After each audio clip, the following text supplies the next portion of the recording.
And you are now live. Okay, so this is Senate Appropriations Committee, and we're working on the FY 2022 budget. And we are taking a look at the language in the section that has to do with homelessness, the study group that was created. And I know work has been underway. The language in the House called for the creation of a work group. But since the budget hasn't been passed, we didn't, and nor would the agency want to wait. So I know that work has been going ongoing, and that we have some proposed language for us to consider as a substitution. Would that be for what is in the House passed budget? And if that's the case, we have Sean Brown, Commissioner of DCF, and Sarah Truckle, who's their Finance Director. So thank you, Commissioner. Good afternoon. Yes, so the House version of the budget as passed included two study committees or working groups, one to work on what we would transition to for emergency housing program in state fiscal year 22, and then another work group that would look at longer term investments in terms of permanent affordable housing. And so we're here presenting the work of the group that focused on emergency housing and what the program will look like for state fiscal year 22. That work group included staff from the Agency of Human Services. It was led by Secretary Mike Smith and Deputy Secretary Jenny Samuelson. Also staff from the Secretary's Office and DCF participated.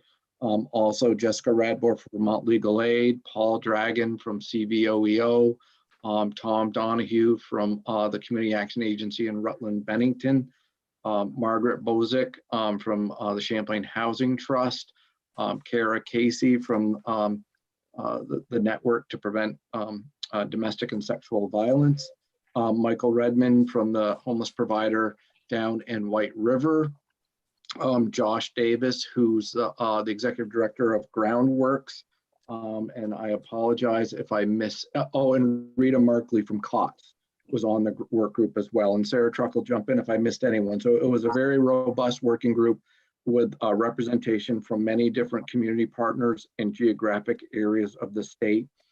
We met for 8 sessions and during the month of April for several hours at a time. And so this is the proposal that work group landed on. With agreement, except for one area where we've noted in the plan, and we can talk about that a little bit today. But I think the first thing we want to recognize, the group recognized, during the pandemic, we were able to significantly expand the emergency housing program from its traditional status with very restrictive eligibility and very prescriptive time periods for how long you were served, where we normally utilize about 200 motel rooms a night, peaking in the adverse weather pre-pandemic to around 300 motel rooms. And we regularly ran out of hotel rooms at that usage level pre-pandemic.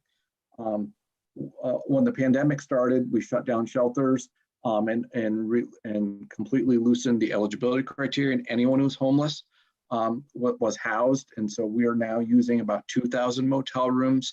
I think close to 2,700 individuals.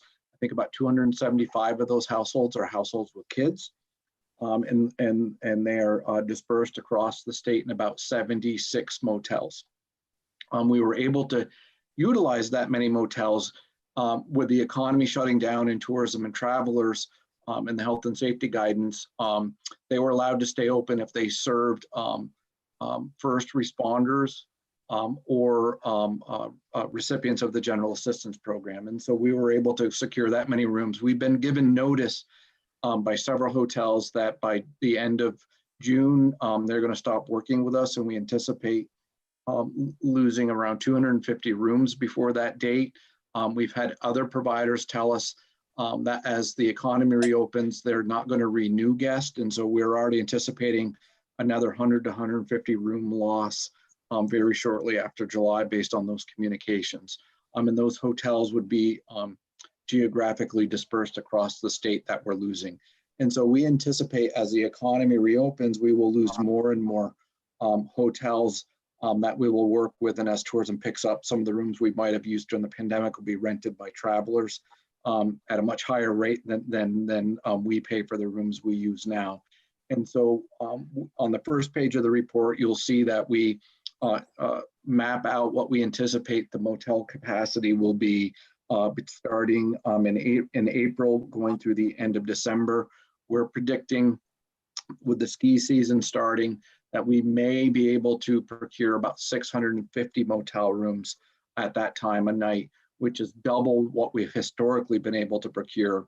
So the plan that we've put together is superimposed over this motel capacity. Also, we tried to stay within the framework of the money that the House identified, which was between $40 and $50 million. And you will see this plan comes in a little over $41 million. As we look to transform this program, the work group looked to how do we, as we come out of the pandemic and the public health response, start narrowing the eligibility criteria for this program, and emphasizing, the most vulnerable populations, and how do we continue to serve them. So the work group proposes that we prioritize the following individuals for the GA emergency housing program in 22. Some of these are existing categories that existed pre-pandemic, either under catastrophic or the vulnerable criteria, and I will identify that as we go through and what they were eligible for historically and what we're proposing now for these populations in terms of length of stay. So the first category just a minute, Sean, I'm just trying to sort this out. We've got really two things here, one of which I'm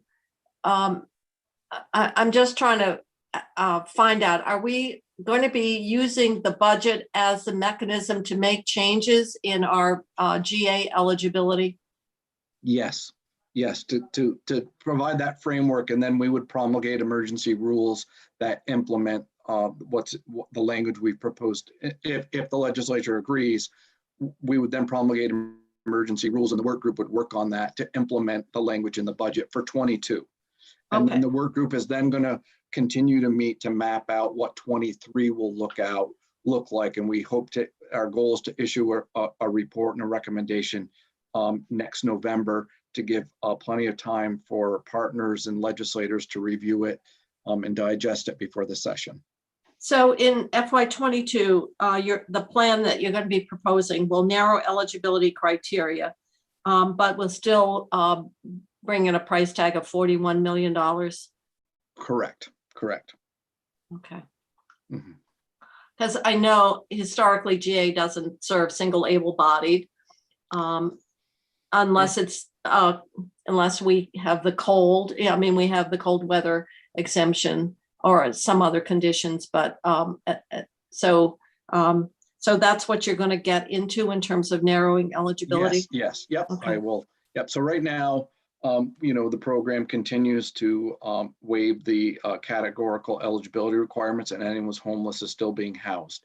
So what we're proposing on June 1st to implement these new eligibility criteria for new applicants who are not currently serving, and those would be, we would continue to serve those have lost their housing due to natural disaster, such as a flood, fire, or other weather event. Also, continuing with the category that existed before, domestic violence, dating violence, sexual assault, stalking, human trafficking, both of those categories were served under catastrophic under the old rules. Also, we're proposing to change how we serve families. Historically, pre-pandemic, families were only eligible under vulnerable if you had a child under 6, and then you were only eligible for 28 days. We're proposing that families with children under the age of 18 or 19, if they're still attending secondary school, be eligible, and they be eligible for 84 days. Families are traditionally harder to house because they need a larger apartment or permanent housing than a single adult. So that's a population that takes longer to move out, even if they have a rental voucher, which all of these families currently do. It's just we're really constricted by the housing market right now. Also, what we're proposing for families with kids is that they could continue to be eligible beyond 84 days at 30-day increments, as long as they're continuing to engage with case management and services and continuing to actively search for permanent housing. And that would be reviewable on every 30 days. Also, we're proposing to continue to serve households who are older, age 60 or over. That was a category under the vulnerable pre-pandemic, where you were eligible for 28 days. We want to serve those individuals for 84 days under the proposed plan. Also, households with a disability, whether that's through receiving SSI, SSDI, or VA disabilities, or another identified disability. Again, that was a vulnerable category pre-pandemic, where they were eligible for 28 days. Again, where all of these categories we want to serve for 84 days. And with this population of for disabled Vermonters who are homeless that we're serving and they end their 84 days, those with acute needs or with severe limitations on their activities of daily living, we will set up a process that they can request an extension. And at that point, before that point, we'll be engaging our community partners in the Department of Disability, Aging, and Independent Living to see if there's a more appropriate care setting where those individuals could go to, whether it's a nursing home or another type of care situation. We do know that many systems of care shut down for the pandemic, and we ended up housing many of those individuals in motels and continue to do so. And so some of our work moving forward is going to making sure we're making connections of services to those individuals to make sure they're being housed in the most appropriate setting and getting the services they really need. Could you give us examples of those individuals where would they be able to return back to those housing arrangements that pre-pandemic? Yeah, so I mean, it could be across the board, Senator. It could be someone who was in a lower level community care home, Right. Went into a facility like a hospital for care, and then when they were discharged, they weren't able to return to the pandemic. Some of them ended up with us instead of going into nursing, some sort of nursing care. Sober houses shut down, and individuals Okay. with other disabilities and also other treatment programs shut down, and they ended up with us. And so as they reopen, if they need to re-engage in those settings or treatment services, we want to make sure we're making those connections. Okay. All right. Oh, Yep. because that reopening creates capacity. That's all I was just trying to understand. Yes, correct. Okay. Exactly. And we recognize that. Also, we want to continue to serve women who are pregnant for 84 days. Historically, pre-pandemic, to be eligible, you needed to be in your third trimester of pregnancy, and you only received 28 days. Here, it will be 84 days. And then also, we'll continue to serve individuals who are constructively evicted due to health or safety conditions of their rental unit, and that weren't being rectified by the landlord, and so they were constructively evicted, or if they were physically barred from their unit from their landlord. We do see that happening on occasion, and those households would be eligible for 84 days as well. And so those would be the categories that we're proposing to move forward with effective June 1st for new applicants. For the individuals that we've been housing to date, we will continue their eligibility through the end of June, and then those households will then need to meet the new eligibility criteria to be continued to be eligible beyond July. And we believe 2/3 of the households that we're serving currently of the 2,000 will meet the new eligibility criteria based on our review of the data. Okay. Well, sounds like a lot of work. Yes, it does. And then also, yes. I don't know, Chrissy, you submitted language. I've got so many emails in terms of what you have recommended language. Yes. We submitted 2 documents with the memo last night. This plan, and then language that would implement this plan Okay. and some of the other aspects of the plan, like the positions we would need to implement this plan, Okay. All right. Thank which you. we'll touch on. Yeah. Mhm. And historically, we've had an income limit that was more closely tied to the reach up eligibility threshold, which was probably around 50 to 60% of FPL. During the pandemic, we increased that income eligibility threshold to 185% to align with the Three Squares Vermont program. We're proposing that that stay at the 185% FPL instead of reverting back to the reach up standard. Also, we're going to reinstitute a self-pay. So for those households that have income, we'll require them to pay 30% of their net income towards the cost of their housing. However, for those that are just above that threshold, we will calculate it based on the average motel cost per night. And if their available income is 2 nights or below, we will waive it for those households and let them keep that income. So it'll only be if they are able to pay for 3 nights or more will they'll be required to pay. Okay.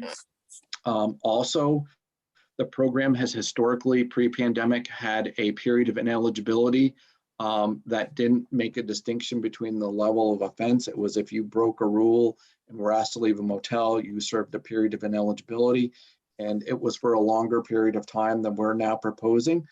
During the pandemic, and working with legal aid and promulgating our emergency rules, we settled on a change where for the first offense, you served a smaller amount, and then for each subsequent amount, it went to a higher level. And so we're proposing to break it now into 2 categories: a major violation and a lesser violation. The major violations really fall into, you're threatening or cause someone harm, like violent criminal behavior, assaultive behavior, major theft from hotels, create a safety hazard. We've had some issues with people disabling smoke detectors and other safety equipment in motels, and people have gotten hurt as a result of that. And so that's one of those that we want to make sure is in there: threatening sale or distribution of illegal substances or the intentional destruction of property. And we're proposing a 15-day period of eligibility for your first offense, and then a 30-day period for each subsequent offense if they occur. For major or lesser? No, that's for major. Okay. For the lesser violations, which we would put into, you're being loud or making a disturbance in the motel, use of illegal substances, smoking in a non-designated area, a small theft from the hotel or a guest, or unintentional damages to the room. A lot of that might be due to lack of cleanliness. We're certainly serving some folks who have some hoarding tendencies, and so their rooms are a little unkept, and there's been some issues there that we've been working with our partners in hotels on that area. Historically, those would have been eligible for a period of ineligibility.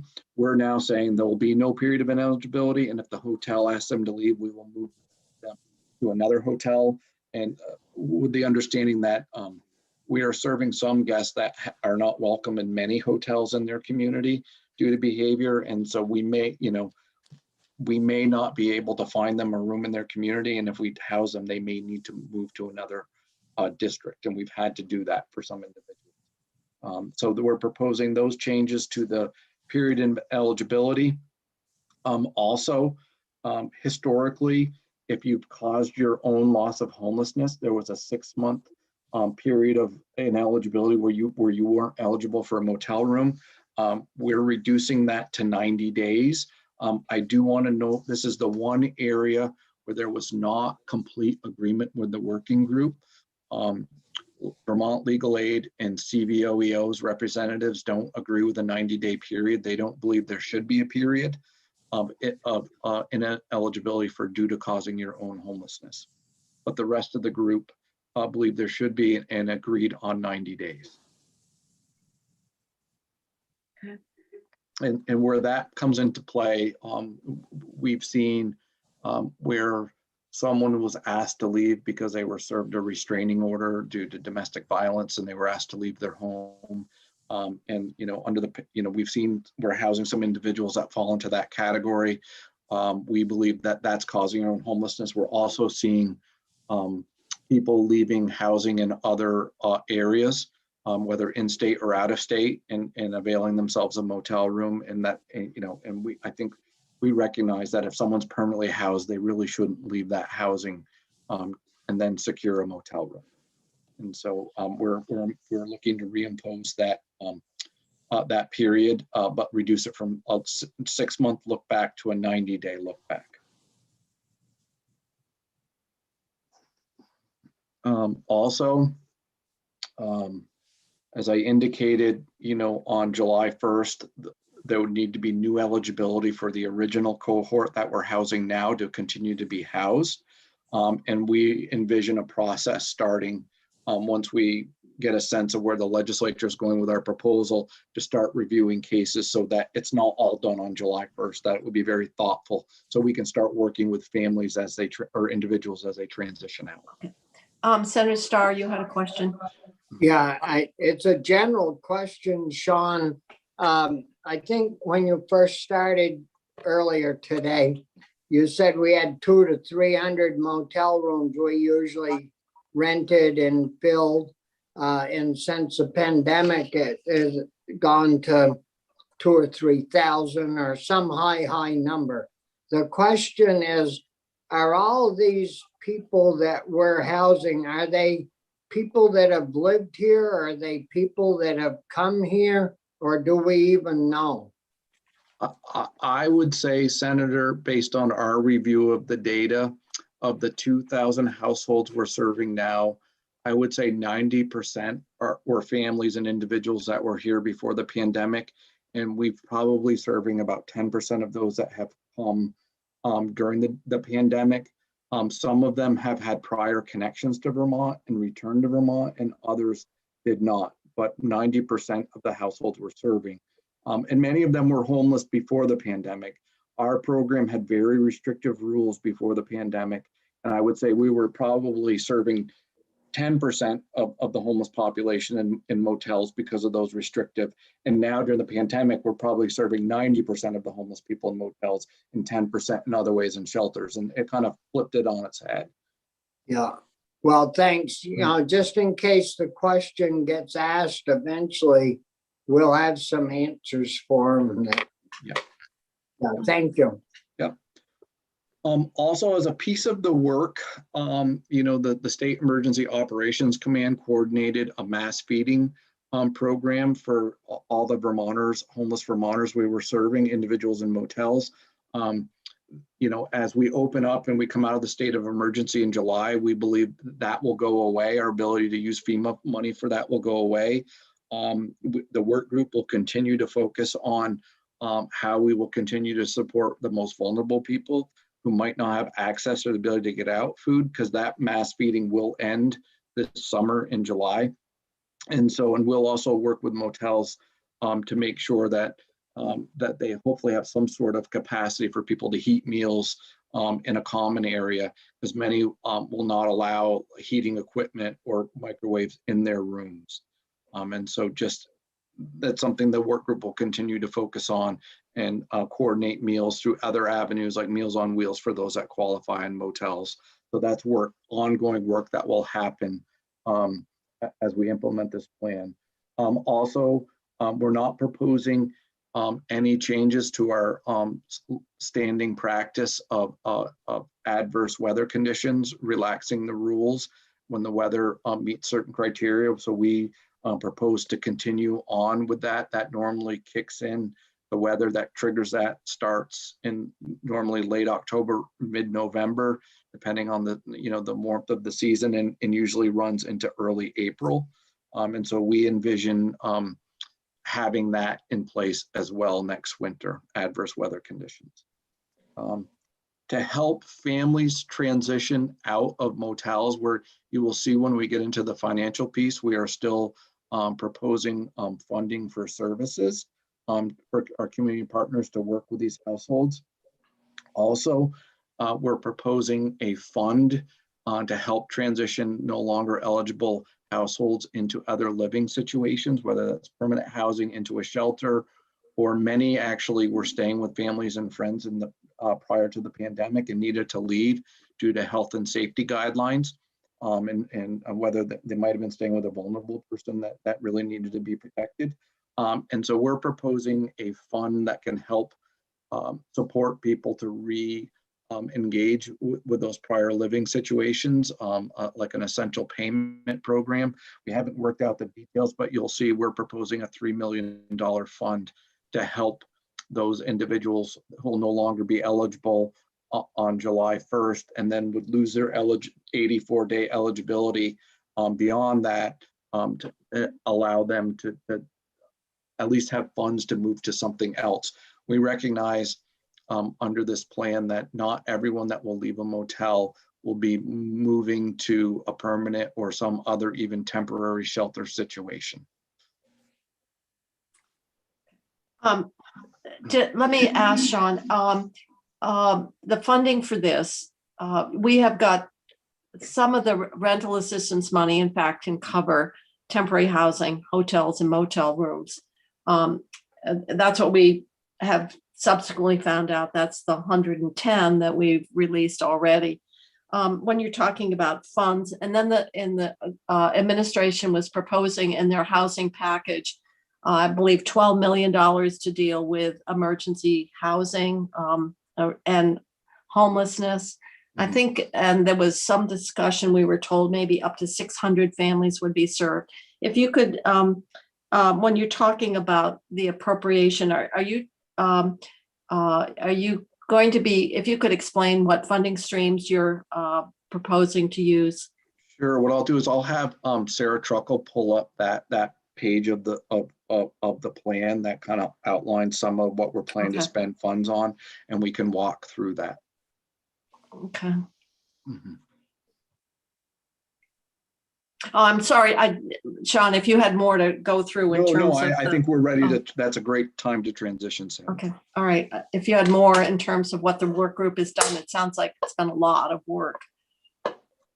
It has, and it will continue. It has a lot of work ahead of it still. Oh, yeah. Mm-hmm. Yeah.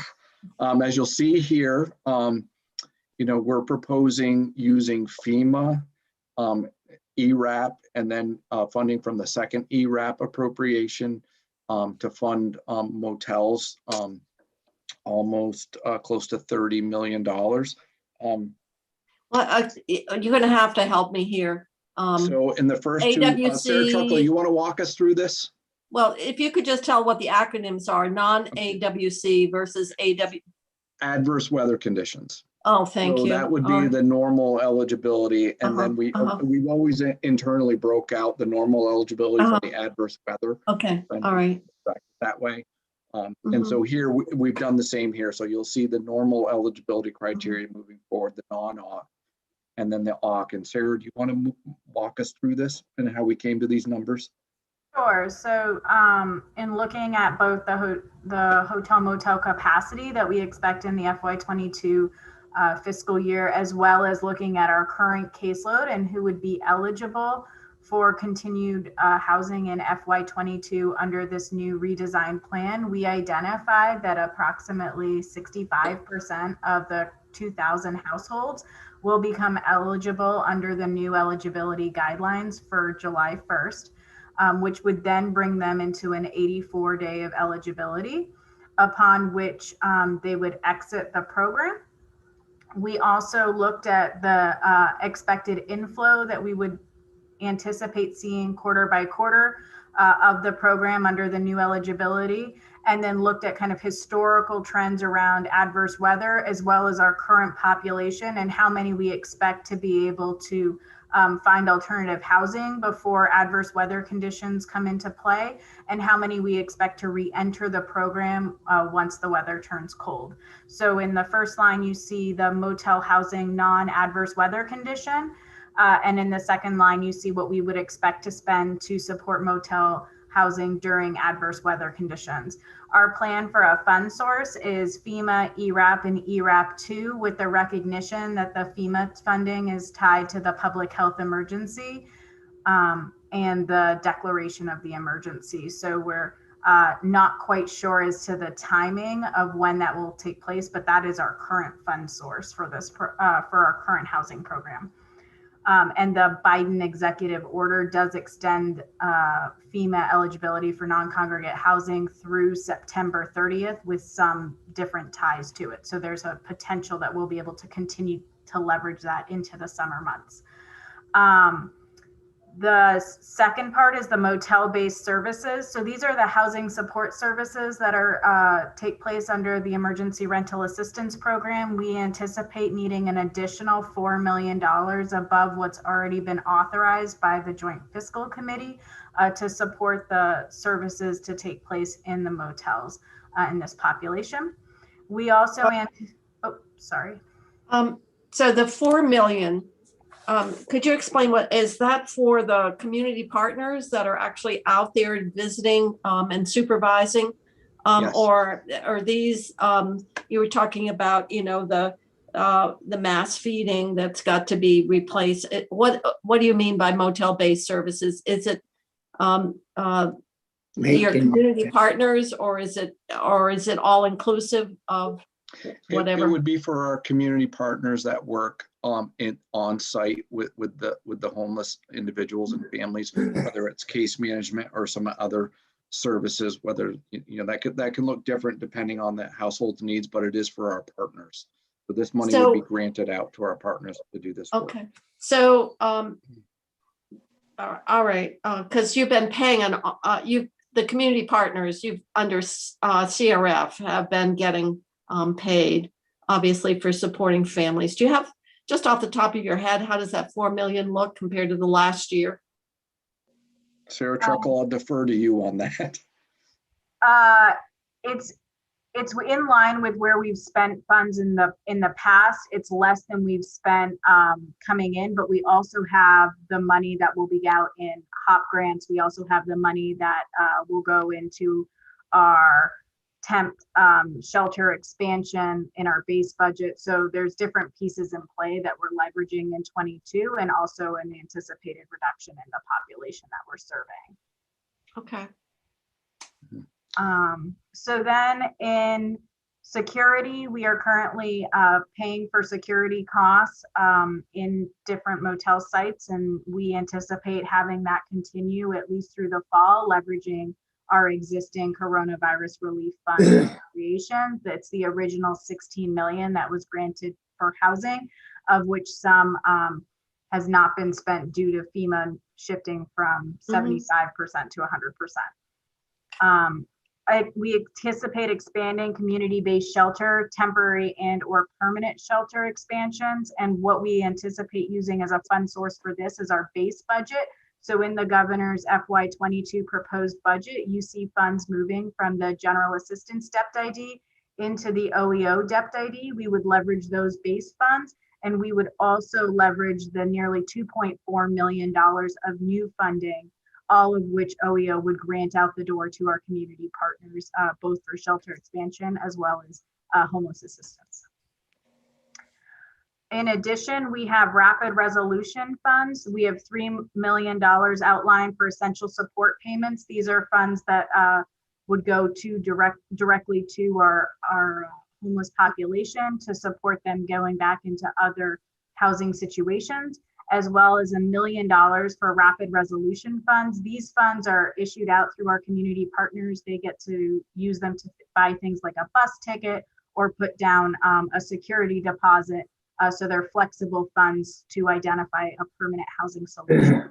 And we would leverage our existing coronavirus relief fund appropriation for that. 211 needs increased funds associated with their contract and the higher than normal caseload. And we anticipate that being $252,000, also leveraging our coronavirus relief fund appropriation.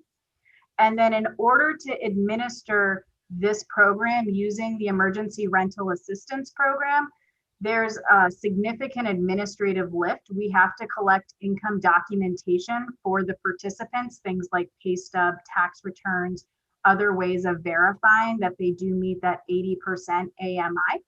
We also need to have attestations from the participants themselves, indicating that they've had some sort of financial hardship associated with COVID. So there's various gates we have to get through in order to leverage this funding source. all which have to be documented on the participant level. So that will create a significant lift, and we are therefore identifying a need of 17 limited service positions, of which 16 would support the Economic Services Division, and 1 would be due to federal reporting and making sure that the money goes out the door sitting in the business office. And if I could jump in here, Sarah, during the pandemic, as the program expanded, I mean, we weren't staffed to handle that large an increase in the emergency housing program. We were able to leverage FEMA funds to bring on 20 temp positions to help manage the workload. We're proposing to move away. We're having trouble filling them. They don't come with benefits. They do have limited hour limitations to them. And so we're proposing to move to these limited service positions with the hope that we could fill them and keep staff in them with higher pay and benefits. Okay.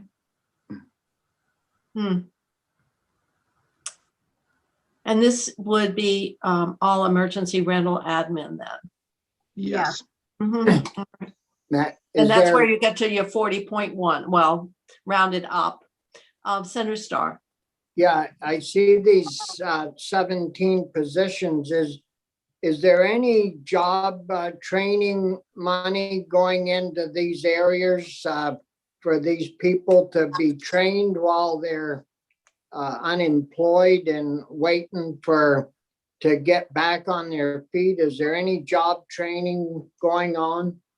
You're not talking about the 17 workers that are processing the applications for the federal program. You're talking about the people who are living in temporary shelter, the families? Yeah, I mean, if they're there for 30 days, 60 days, there ought to be somebody there training them so they can pick up an occupation or fill some of these jobs that we can't fill around the state. I should think it would be an ideal time for some training courses. So, Senator, what I can say is that many of our programs that folks accessing the GA program would also be accessing, whether it's Reach Up or the 3 Squares Vermont program, do have educational or work components to them. During the pandemic, those requirements were suspended at the federal and state level just because of health and safety guidelines. We are preparing to transition back to normal program operation. And so if someone in a motel was also receiving 3 Squares Vermont and they are identified as an able-bodied adult under the rules, then they would be required to participate.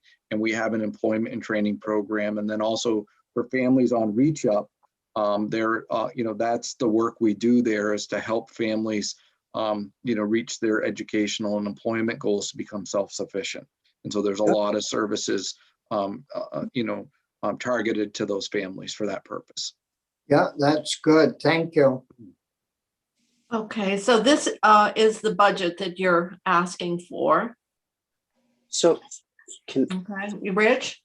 just as a follow-up to Bobby's, so the motel-based services, the 4 million, is that wraparound services for these individuals? So it could be a bunch of different services depending on the needs, Senator. We have tried to contract out for different types of services to reach our guests. We've had many individuals struggling with substance abuse, and we've tried to contract with substance abuse providers. We're seeing significant mental health needs, and we've been able to contract with some designated agencies to provide some targeted services to our motel guests, and we will continue to engage in that area where we can find contractors to perform that work. We will. The one thing I will say is we've seen this in trying to procure security services, case management services, mental health services, and substance abuse services, that all of our providers are struggling with staffing. And some of them just weren't able to contract with us because they wouldn't have been able to fulfill the contract because they're struggling with their own staffing issues. And some of it's pandemic related and others are more systemic employment related, but we certainly have engaged to try to bring more targeted services, and we'll continue to do that work as we reopen as well. I would just say that I think what we've learned in long-term housing is it really doesn't work without some wraparound services to help these individuals. So any connection that we can have, so this becomes seamless to them moving into more long-term would be important. So if you contract maybe some of the groups that are doing more the long-term work, that would be helpful as we try to move these people into more permanent arrangements. And you're exactly right, Senator.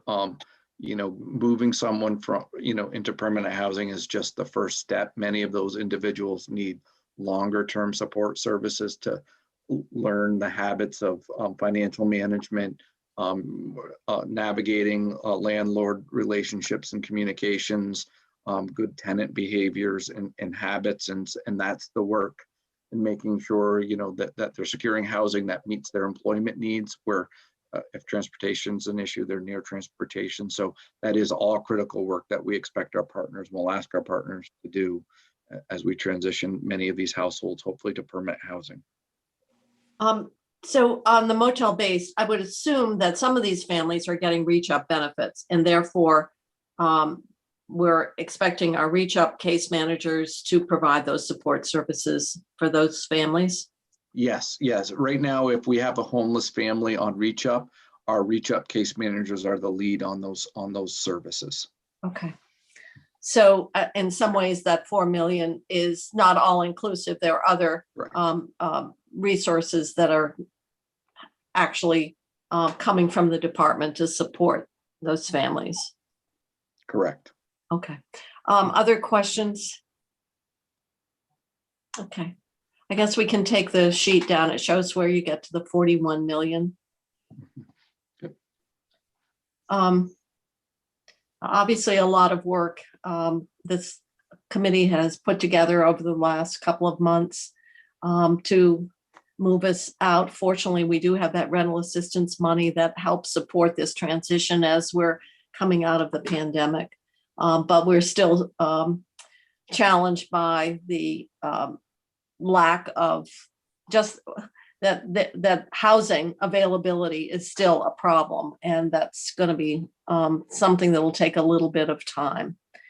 Other questions? I'm sorry. Yeah, I was going to say you are correct, and so this is just one piece of that puzzle, this plan, and then there's the governor's $249 million, and then there's the work of the other work group, which is VHSA, Vermont Housing Conservation Board, and other housing partners that are looking at those longer term strategies to build out permanent housing. I think one of the things that worries us about motel capacity is not only is tourism and travelers going to start chipping away at our capacity there, but also some of the strategies to create permanent housing are buying up some of our older motels and converting them to longer permanent housing, and we lose access to that for the program as well. And so there's an impact there. Mm-hmm. Mm-hmm. Are there other contingency plans as the number of motel room availability? FEMA, I guess, and the people in emergency management are very good at emergency housing. We've seen them bring in, for example, travel trailers for temporary periods of time. Are you having any discussions about the need to put together some kind of emergency housing response? Yeah, we're continuing to evaluate what options might be available to build out other options besides permanent housing, because we recognize, as you've indicated, there's a housing front in the state that's actually getting worse, with the real estate market and the rental market right now, that's current state. And so, we are going to be looking at a bunch of different strategies, like we anticipate having to stand up extreme cold weather shelters as we've done in the past. We'll have motel capacity issues. And I think we will evaluate whether there's, other types of little housing units that we could bring in to support people if need be. That's all work that will continue on during the summer and the fall and into next year. Mm-hmm. Okay. On the rental assistance that we have already released, the 110 million, was a total of 200 million. Is there a time limit on that, Sean? There is, according to the ERAP, the first ERAP appropriation, there's a 12-month limit on assistance. And so. No, I'm not talking about, I know about 12 months. I'm talking about, I can't remember if. It's this December, it needs to be, Sir Truckle, you want to jump in, but I believe it's Okay. December. So the original ERAP was December of 2021, and then ERAP 2 is, I believe, September 30th of 2022. So that's why we Okay. leverage both. Okay, that's what I'm asking is, because it's hard to remember which time period went with which pot of federal money. Okay, other questions for the commissioner or Sarah? Okay, so Rich, I know you've been spending time following the work here. We need to, none of this money is ARPA then. It's a remainder of the CRF or the ERAP. Is that right? And FEMA, yes. And FEMA. Yeah. Okay. All right. And then and some of our base budget funding too, Right, right. that in the base. Yeah. Yeah. Okay. I just wanted to be clear on that because we are keeping our ARPA appropriations segregated. So I didn't see it, but I just wanted to double check on that. Correct. Okay. Anything else? You've had a chance to look at the language, Rich? I read the language. This is moving pretty quickly. I haven't been all the way through the language. I suspect I'll get a chance to circle back around with Sean and DCF on the language. I basically would say I applaud the direction that they're headed. Okay. It's a thoughtful approach to that, but in detail, I haven't, there's a little bit of. Well, timing has been short here and in terms of what we've had for time turnaround. And with morning committee still meeting, it hasn't allowed, I assume most everybody, I know 3 on judiciary certainly had a heavy workload. So we will look at that language. Have you testified before Health and Welfare? Not on this plan. We were in earlier today in General Housing Military Affairs in the House. Okay. And so you're the second committee we've testified on the plan. All right. Well, things still have time for review and modification. So we can put the language in to replace what obviously is obsolete at this point. And then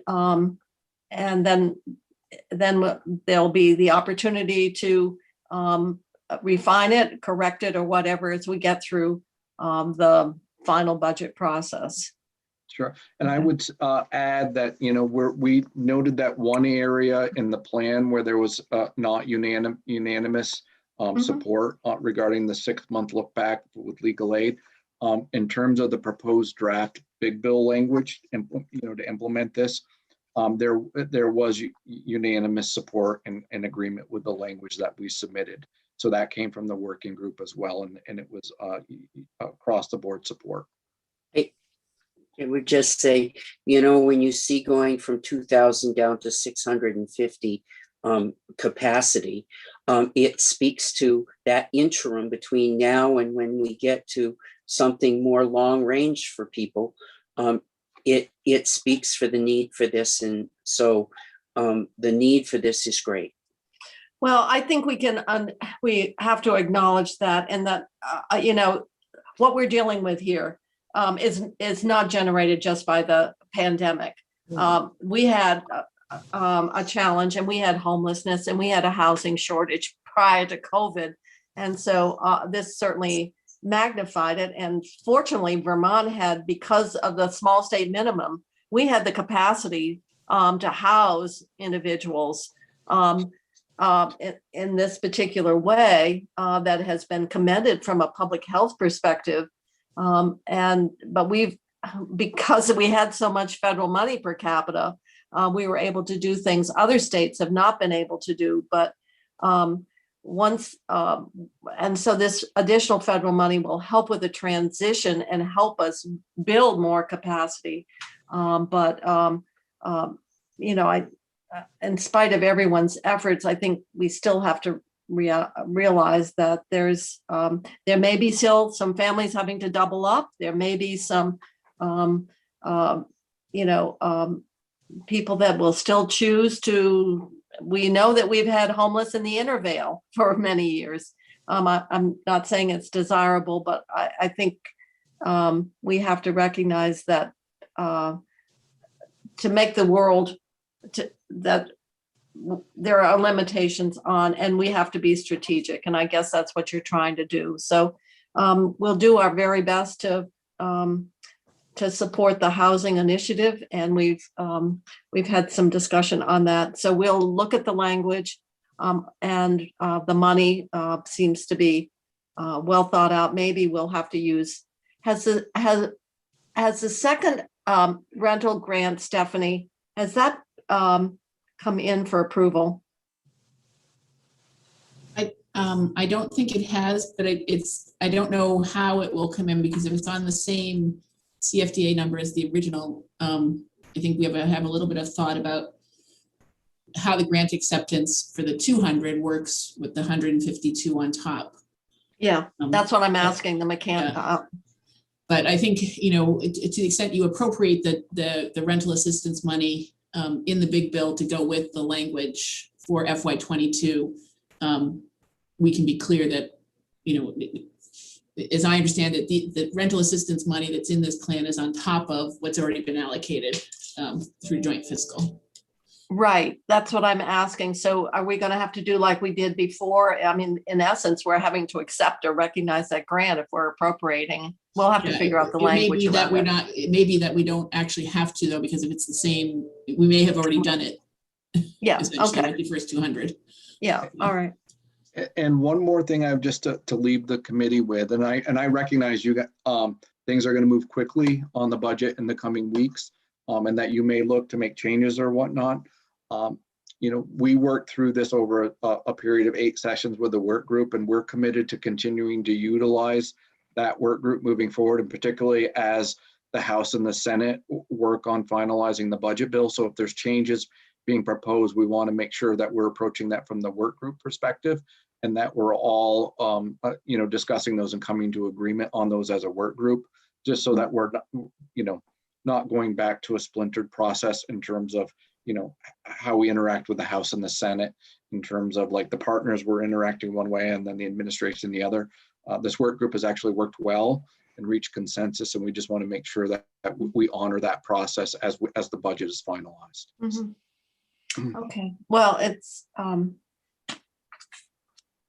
good that everybody has come together. I think in some ways that's a very positive. It's unfortunate to circumstances like this, but I think it just a lot of work has gone across state government and across systems and across community-based organizations. So hopefully that way of working together on these very large challenges will continue. So any other questions of Sean? Otherwise, we're going to move into H171.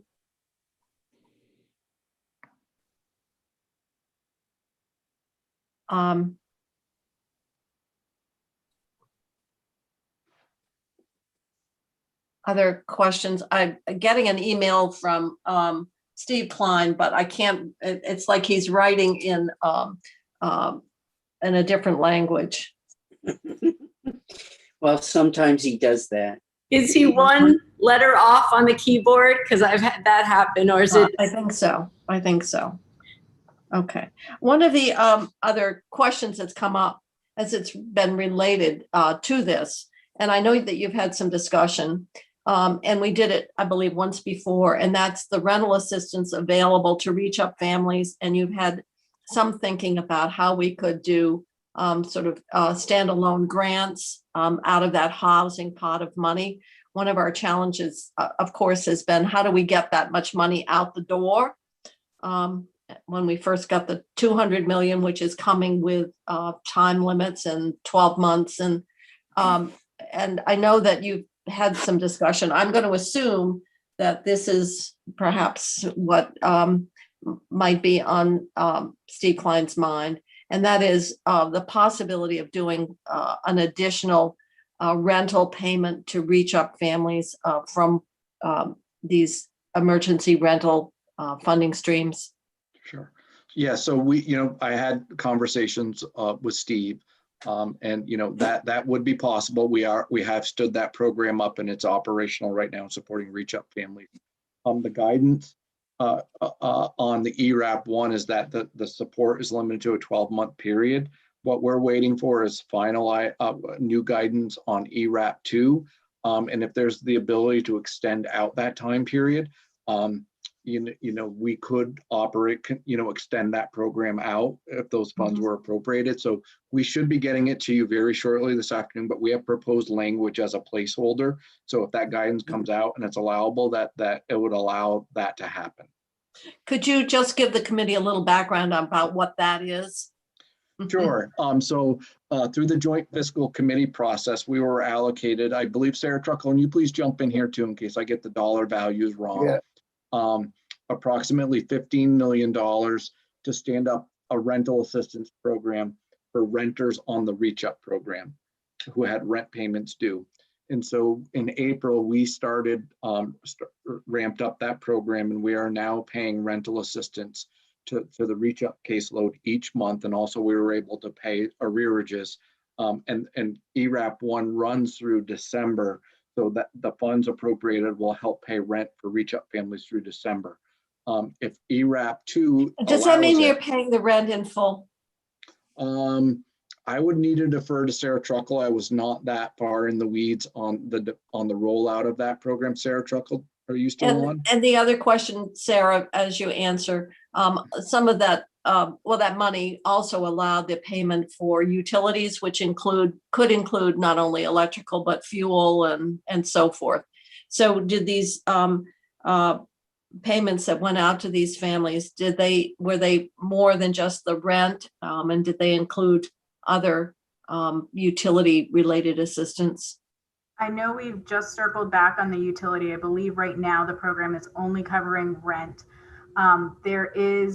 We are paying the rent minus any subsidized amount. So many of the participants receive a certain amount that's subsidized, and then now we are paying what I would have thought is their copay.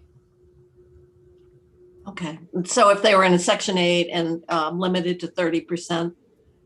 Yeah, then we're paying essentially their share of whatever their rent payment So how is. much are these monthly payouts? We have not finished doing the first round yet, so we don't have a current burn rate. Oh, okay. We just started the program in April, so we're getting through and we're still collecting information from the participants. But we did anticipate 1,500 households being eligible for these payments, and that's where the general budget comes in. So we are working on, if that's extended, what that will look like. Okay. All right. So you have that language as well? Yeah. So we were just finalizing it, and I think Jeffrey asked if it was ready to go while I was testifying. So we should get it to you very shortly. Okay. So, all right. Yeah. Good. Thank you. Other questions? Okay, you're going to stay for childcare as well, Sean? Yes, Sarah and I both. Yes. Okay. I knew Sarah was, and I'm sorry, you did say you'd shuffled around your schedule, so that's good. All right, other questions on this, then we will look at the language that's being proposed, which is reflective of what the work group has done. And we will, unless someone wants to second guess at this point, the 41 million as it's proposed, we will take care of that as well. So we'll move into H171, which is a pretty lengthy bill. and it's a childcare bill. We can run through there. The one thing is there are a number of appropriations in the bill. And our practice is to let appropriations, and I will state this again, appropriations will go through the big bill because some of them are really contingent on the way in which we are generating general fund to support programs or various expenditures. And we also want to make sure that anything that is related to the ARPA funding, we are tracking. There is a desire. The administration would like a separate ARPA budget. We are going to still use the big bill process, but we are keeping ARPA in a separate section so that it's transparent and it's all in one place. So I'm going to, I don't know who wants to run through that bill. I see Katie's on. I know that we have got fiscal notes that have been prepared by Joint Fiscal Office. And it's a 22-page bill, I think, or it's something more than 20 pages. So I'm not sure. We're going to have to move through it pretty quickly. And the one thing we're going to have to identify are this sections that appropriate money, because we will take them and import them in the final act as part of the overall budget. So, Commissioner, do you want to speak at all? Wouldn't that we be involved mostly with a joint fiscal report that we have? I would think that would be the extraction, but some people want to understand what the bill does in a general way before they say they support the money. So I'm just thinking, Rich, you've spent a lot of time on this. Do you have a suggestion about what is the most efficient way for the committee to consider this bill? I don't, to go through section by section is going to be at 3 o'clock. The first, and I'm printing the bill up right now, but the first part of the bill is there's a bunch of it about the third year of moving to the system funding, and then the back part of the bill are the studies. We should, at a high level, go through the studies. Okay. I'm not sure. A couple of the stuff. There's one study that really takes ARPA money and child development block grant money and sets up an appropriation process, it looks like to me. And I'm not sure that we will want, I think that's the purview of the Appropriations Committee to take a look at that and how that all comes together, because it's generally our job to make appropriations. Mm-hmm. Okay. Yeah, and if I could just jump in. So they did take the governor's budget proposal about the third year implementation of the 5-year plan, where we're what we're calling the flip year, where we're really modifying out-of-pocket and copay expenses for families and expanding eligibility in the budget to 350. I think the bill, as it came out of the House, perhaps modified that to 400% of the FPL. Sarah Truckle, correct me if I'm wrong there. The 400 is in the health and welfare proposal. Okay. And so that was in the governor's base budget, as was the investment, I think, as a one-time in the budget, proposed budget from the governor for the remainder of the build out of the IT system. And so we would support those being back in the big bill in the way that they were proposed by the governor. And then there are other studies and language regarding appropriation in the bill regarding some of the ARPA stimulus money that was specifically targeted to childcare. There was the 18 million in stabilization funds, and I believe we're in line to receive about $29 million in additional one-time block grant. Sarah Truckle, jump in here, or am I got it flipped? You've got those flipped. So Okay. the ARPA funds that are in here are actually all what I would consider block grant funds, because they're direct to the lead agency. They're not part of that $1 billion ARPA, which I think is, Senator Kitchell, what you're talking about. They are the direct appropriation to the Department of Children and Families as the lead agency, of which 29 million is the stabilization and 18 million is the CCDBG or CCDF funds. But the bill does in that section talk about not allowing, I had some questions about the timings and the dates of that, because it really talks about there being a report put together, and that in November, and then, but doesn't appear to me like there's any approval to commit the funds. And from my understanding from you and what I've been reading is we have to have half of that 29 committed by December. So I don't see how the numbers work, how the dates all work. That's just. Okay. All right. Well, I think we better probably, it'll be easy to strip out the appropriations, but I think there are a couple of things, one of which is the third year of that multi-year plan, which is reflected, and the governor has provided the funding and you're supporting that. And that's what's in the House. That piece is there to do that. I don't think that's the controversy or No. where the questions are on that. And I thought that the fiscal note was very clear that this was included in the governor's recommend. It's included in, and it represents base spending.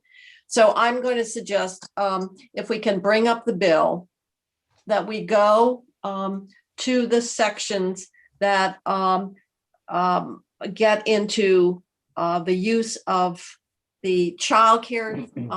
Well, first of all, the studies and the use of the childcare specific components of that larger ARPA plan, which is not the $1 billion. It's what people have to remember is that federal legislation had multiple streams that went out in a variety of ways, including public transit to childcare to this more unrestricted $1 billion block grant. So what we're talking about here would be the money that I just want to confirm would be coming in under the childcare block grant or that other provision of spending that let's see, 29 million with stabilization. So let's start here and we could run through this. Madam I don't Chair. know who's the best Senator person. Kitchell, Senator Yes. Kitchell. So I think that Katie McClinn is very capable of talking about our decision-making in the committee. And I'm wondering if you're interested in having me stay through that discussion. But there were decisions that we made about the expenditure of the block grant funds and ARPA funds that are based on expediency and the need for that money to get out the door very quickly. So it wasn't that we were trying to ignore the appropriations process, but rather that these monies, there's not a lot of time in the process. So. My question is, do you want me to stick around at this point, or would you like me to come back? Or what's best use of my time here? Simply. Oh boy, I don't know. I'm thinking for us to just go through and explain it probably isn't the best use for you to sit through what you did. If we have any questions or whatever, we can text you or email you to come back, and that might. That probably is good. And the reason I wouldn't do this ordinarily, but education is down 2 members right now. So yeah. Okay. Why don't we have Katie get through these sections? The department's here to comment and say they agree or they don't, Well, or we can offer. I would like to say this, that the decisions that were made in our committee. And we also work closely with joint fiscal on some of the reporting pieces and the working group pieces. And then we will also work with Senator Westman to understand some of the issues that were of concern around the childcare generally. So we tried to work as closely as we could with you as well, Senator Kitchell. So any questions that you have, I will be happy to come back and Okay. answer. Well, why don't we let you get back to your very depleted It is afternoon committee, and we'll have Katie just run through this. And because she would have been part of the Senate Health and Welfare discussions and what was changed. absolutely. Okay, all right. So Katie, are you Madam- there? Madam Chair, Yes, I know it's you, Philip. I can't see you, but what Okay. is it? before we start, I just had a question on page 21. And my question before we begin the walkthrough is just to determine if this is unusual or if this is just boilerplate.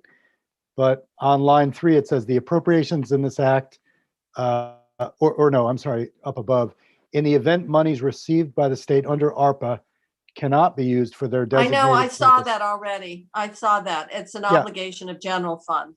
And my question is that something we've done before and is boilerplate, or? No, that's something I think we need to discuss. I noticed that when I went through the bill quickly.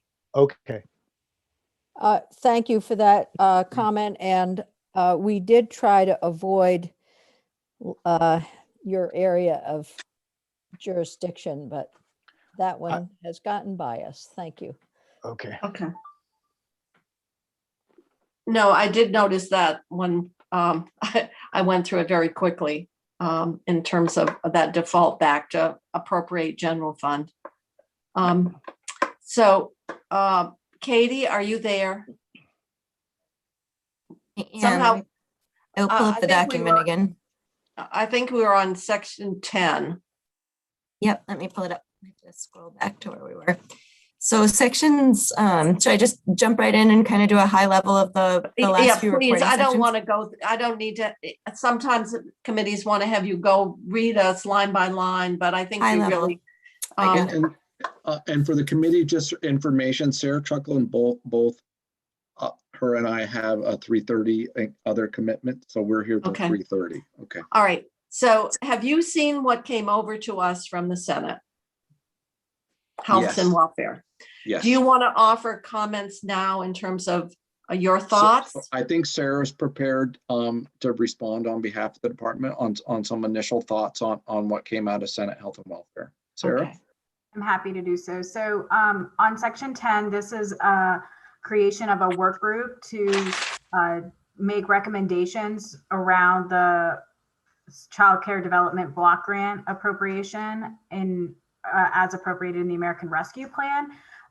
We would highlight that DCF is the lead agency and the recipient of these funds. We would normally and have, under the COVID pandemic, gone through the ERR process and worked with our partners offline in the appropriation to get these out expeditiously to the field. We've continued to work with programs like Let's Grow Kids and Building Bright Futures and the child care providers as a whole in our many relief programs. But this really does create a process which is different than we've gone through and does create some delay in our ability to respond quickly and pivot. So do you have recommended language, substitute language you want us to consider? We actually don't feel that we need language because we would be able to just go through our ERR process as we have for the last round of CCDF funds that we received in December and the round that we received last year. In addition, some of the areas that the work group is considering in its priorities, for example, child care financial assistance program to not exceed 10% of a family's income, as well as the different funding mechanisms for some of the other programs within here will create a base funding pressure when these funds expire. So that's something that even though they're highlighting bridge funding here, we thought it's necessary to indicate that by shifting to this 10% or shifting CCFAP to 400% of the federal poverty level, it's creating a base budget pressure, which when the CCDF funds expire would no longer have any funding. In addition to the fact that they would have a significant fiscal impact. The CCFAP year 3 plan shifts the program from the 300% federal poverty level to 350%, as well as market rates at a cost of $5.5 million with looking at our reduced utilization that we have now. So we would just highlight those components. It appears that the work group is supposed to identify and use the funding for the workforce support sections of the appropriation above. And then, as you pointed out, Senator Kitchell, should that not be an allowable expense, it would then reserve and appropriate general fund. I think that that's concerning in the way that it's appropriated, as well as the fact that it doesn't allow us to do the work that we need to do as the lead agency to identify where these funds can both help families and providers as quickly as possible.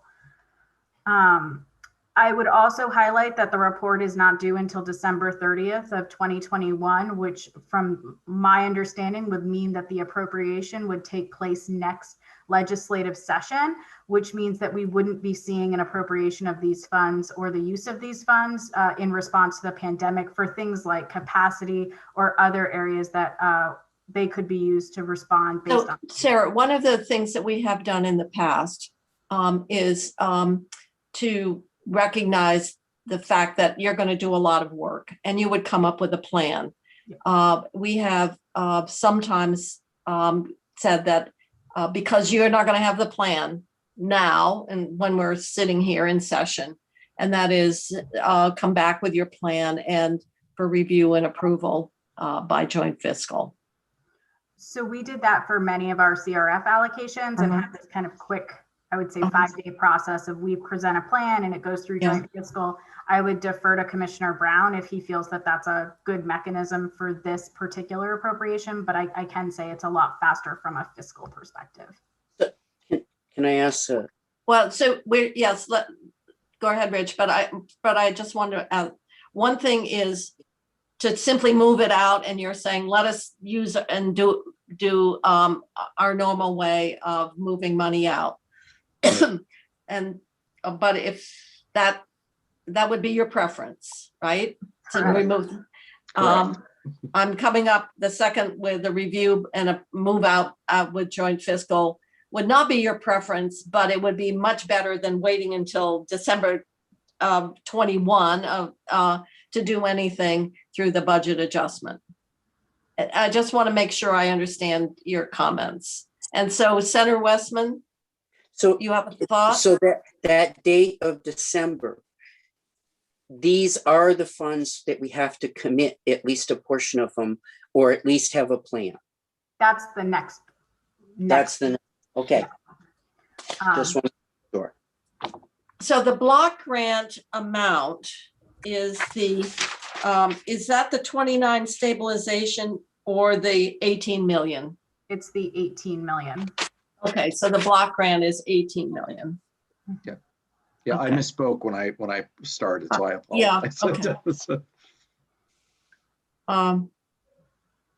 So what basically you're saying the 18 million for the block grant, you would like to do, you would like to manage and administer the way you would do the rest of the block grant. Correct. Okay.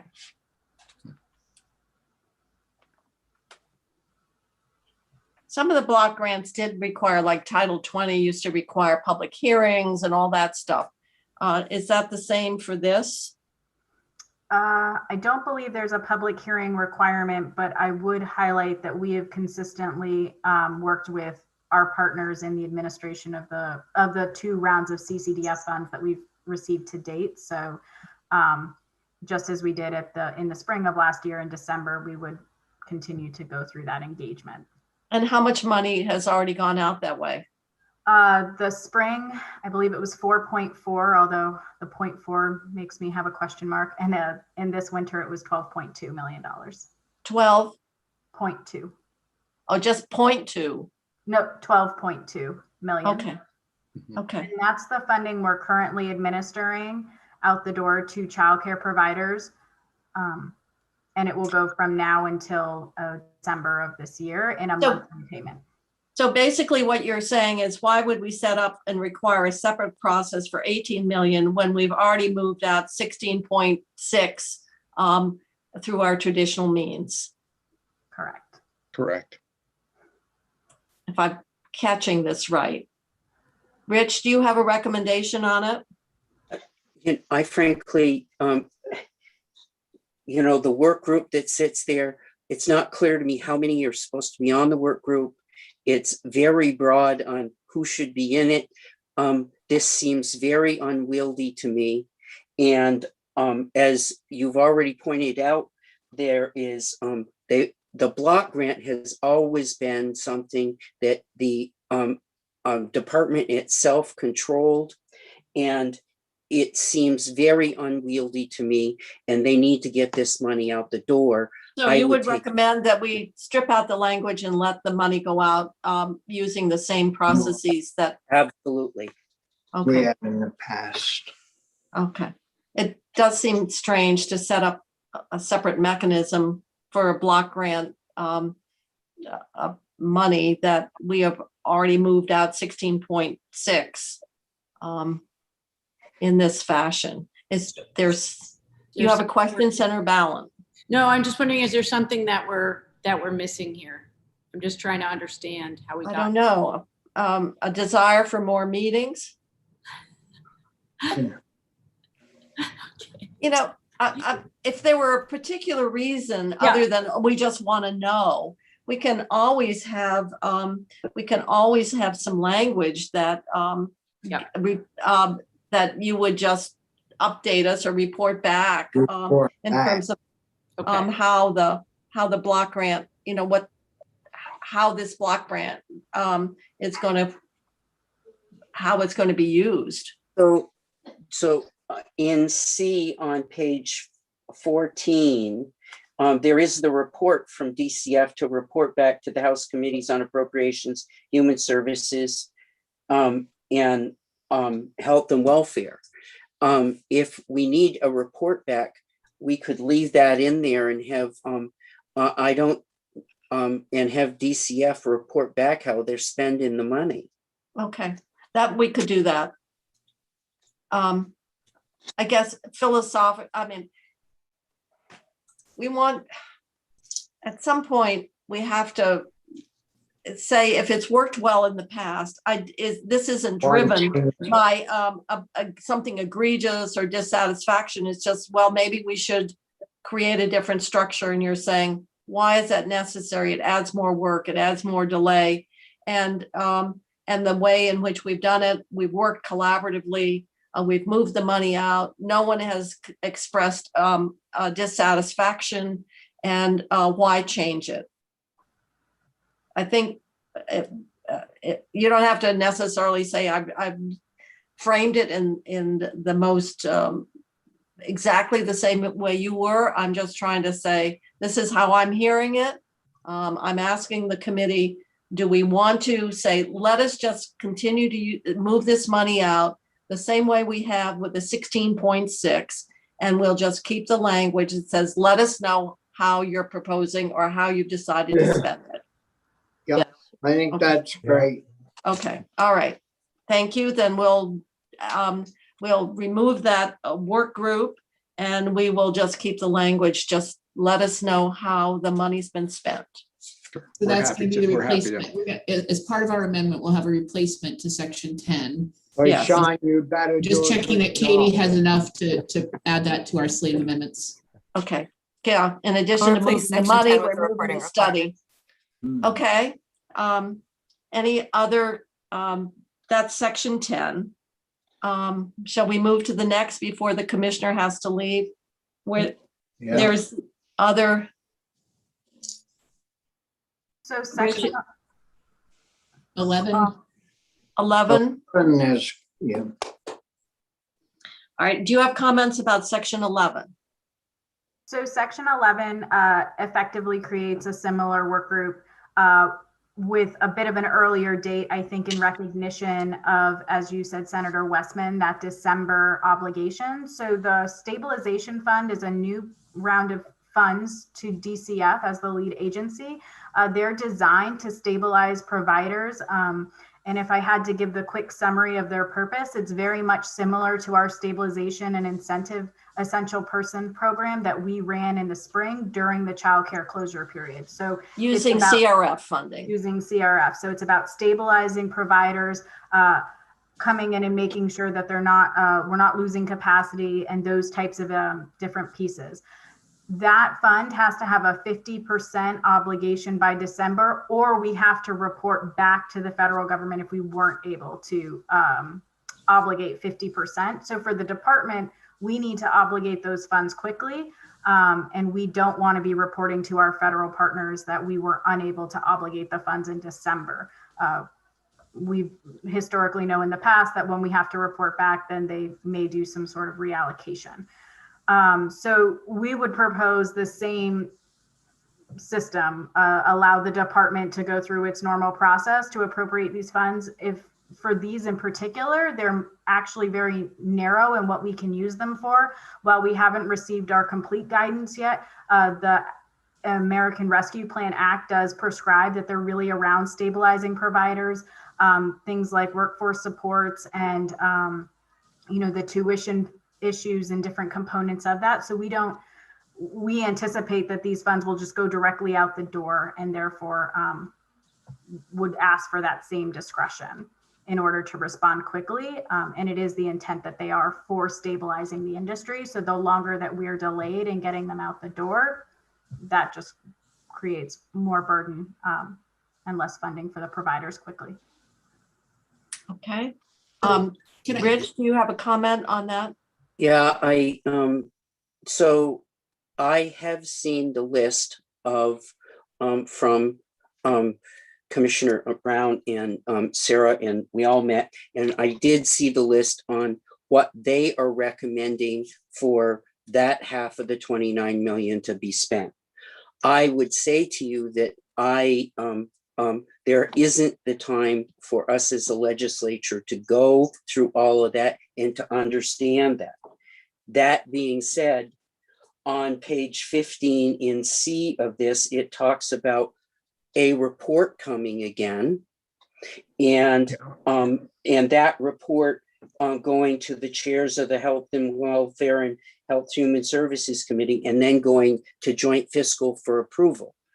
I think that sort of a process, without going through a working group and all of that, would give the legislature some overview on this, and it looks for the recommendation. So the intent of what C is, I think that would give us some review and do that. I think the idea of the work group becomes unwieldy, particularly when they're trying to move this money quickly. May I ask a question? Yes, go ahead. So is the expectation that we would actually appropriate the stabilization 50% in the budget, and then language here, whatever replacement language here is in section 11 for a feedback loop to joint fiscal to the standing committees on the use of the initial 50% and the proposal that might be forthcoming in the FY23 budget for the remaining 50%? Is that sort of the just logistically money flow the way folks are thinking about it? Or are you not going to actually give them spending authority and wait for the grant to come in and go through the grant acceptance process? Because this is a different new standalone grant, right? There's not an existing CFDA number for this, these stabilization dollars to run on, right? It is a new source for us. So yes, but we haven't received all of our information yet, Stephanie. Yeah. So I'm just trying to understand the timing that you need for the appropriation when there's this 50% obligation requirement. Should we be giving the 50% equivalent of an appropriation in the budget bill, or waiting until the grant actually comes through for approval? Normally, our practice would be to do it when we accept a grant. Would it not? Which then we would have to be prepared that when we accept the grant, we basically are authorizing the 50% expenditure. And that I normally mean, would, couldn't we do it at one time? Accept the grant and authorize the expenditure of the proposed plan for, by then, I would think that 50% plan would be all pretty well developed. I'm just, this is the source that has the support, including the workforce support in it.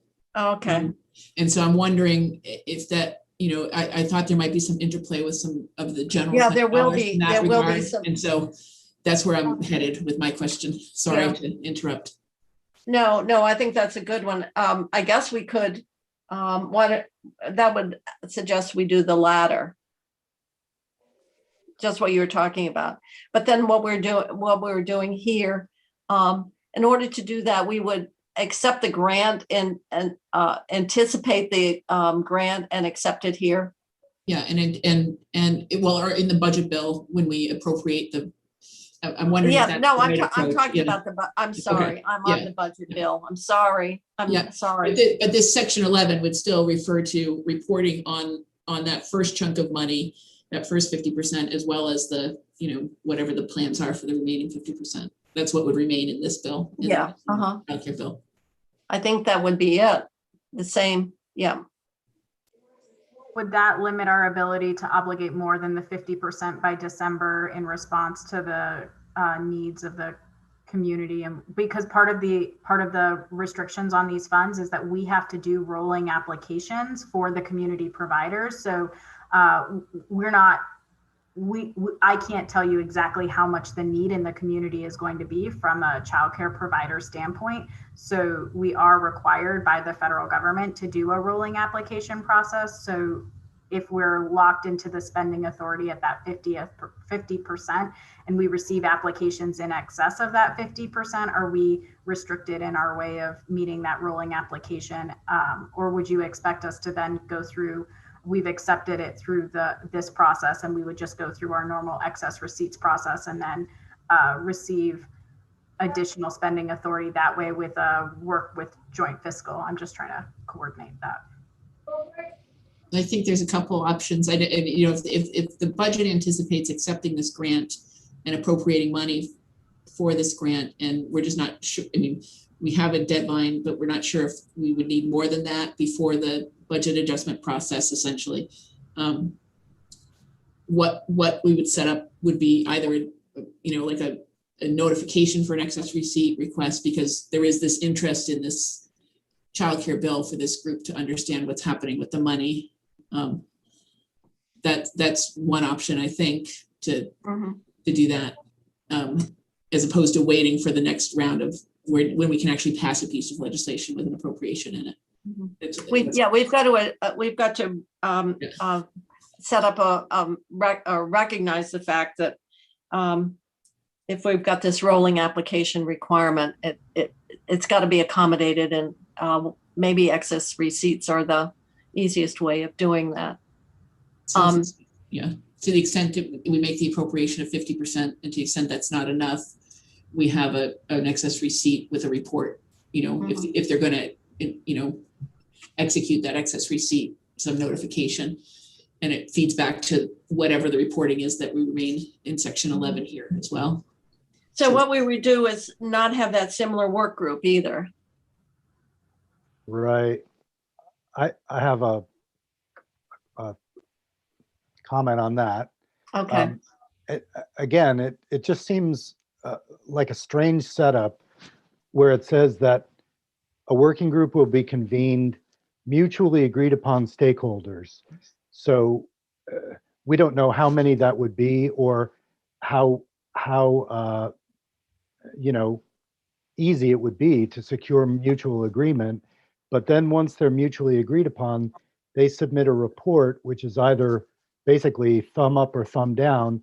And as Richie was saying earlier, they in effect become an appropriations committee for that money. And you can't do it without the approval of Building Bright Futures, which I love Building Bright Futures, but how did they wind up in the appropriations process rather than,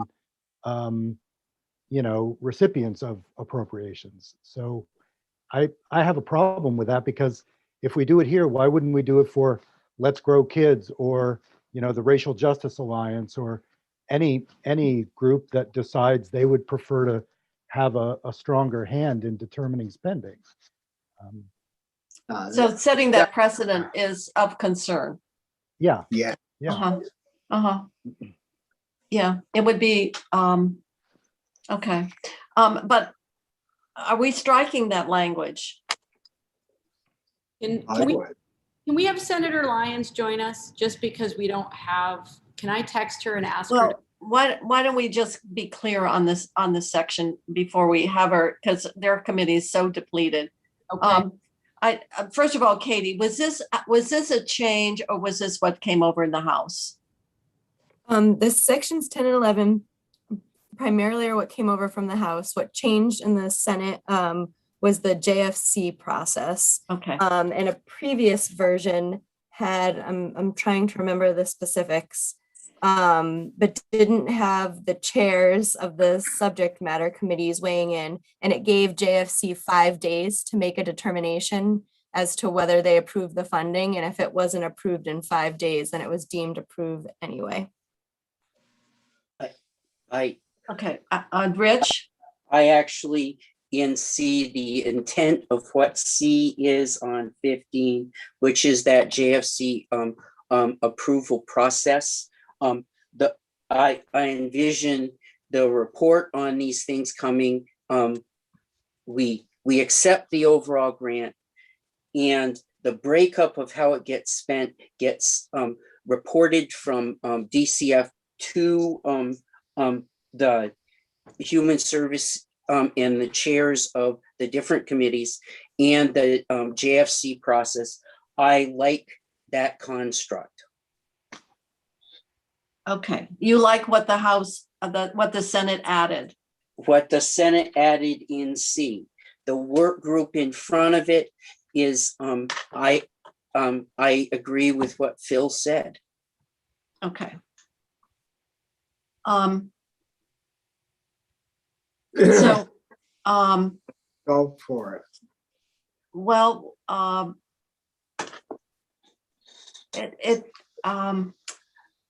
it's really hard to sort out all of the different moving pieces here and the extent to which we're putting additional requirements. We've moved out millions of dollars of stabilization for childcare. And so we've got another funding source to do exactly what we've done in the past. I don't know how many millions you paid out to stabilize childcare, but it's millions, what, 10, 15 million more? At minimum. What? With the 12.2 that we're issuing out now from the December stimulus, we're close to over 50 million between the different sources since the start of the pandemic. 50. Will be, yeah. 50. That's a lot of millions, Madam Chair. Yeah. I'm just, what's hard to figure out is why, in the absence of any establishing something new necessarily, or what it's attempting to achieve. So what we're dealing with here is the 29 million that comes down for childcare. We need to, obviously, in the big bill, this is, my question is, how much of this do we have time to deal with as part of our amendment, as part of dealing with this funding, which we're stripping out here and putting in the big bill? Do we have some time? So if we take it out, do we have time to refine this language, check it back with the chair of health and welfare? Or is this, Stephanie, I'm asking you and Katie, or is this language that would remain in H171 even after we took out the appropriation pieces? So I think that's a choice that, if you wanted to take it out and say we're dealing with it in the budget, comprehensively with the grant and the money that would be sort of appropriated up front. And but I think that's sort of a choice and a negotiation with the feelings of the other committee, I guess. I don't know how to respond to that beyond that. Okay. Well, one thing about it, If it's All in right, so the, now I just got a note from Chrissy that Senator Lyons is back in the room. And so Senator Lyons, what we're struggling with here is the requirement for a similar work group around the use of the stabilization funds. And the fact is that we put out about 50 million already to childcare providers in stabilization money. And so the question really becomes one of the extent to which we let the money go out in the same, using the same construct, I guess, that the department has used in the past. And the other part of this is the federal requirement that there has to be rolling applications. And so they have a requirement that 50% has got to be obligated by December, which is before we come back. What we're struggling with here is the extent to which we impose a different set of doing this work and making decisions, and what is the legislative involvement that would need to be different than what was in place historically. And so we've got part of the intent is for the committee to, for this particular part of the bill, to report back or say to joint fiscal, this is how we're proposing to spend the 50%, but the 50% may need to be more than 50% because they have to have rolling applications through to meet the federal requirements. And so we don't want to, we want to respect that fact that we have federal requirements that require taking applications throughout that period of time. And so locking into the 50%, we might need 60%. We might need, I don't know, 52%. And so we can say, oh, well, we're going to have a plan, joint fiscal. You can't use any of the money until joint fiscal reviews the plan with input from the policy committees. But then that gets us into a very difficult morass around anticipating what that funding demand will be. And so one thing that we could do is, I don't know, be silent. I don't want to be silent. We can anticipate this is a different grant. It has to be accepted.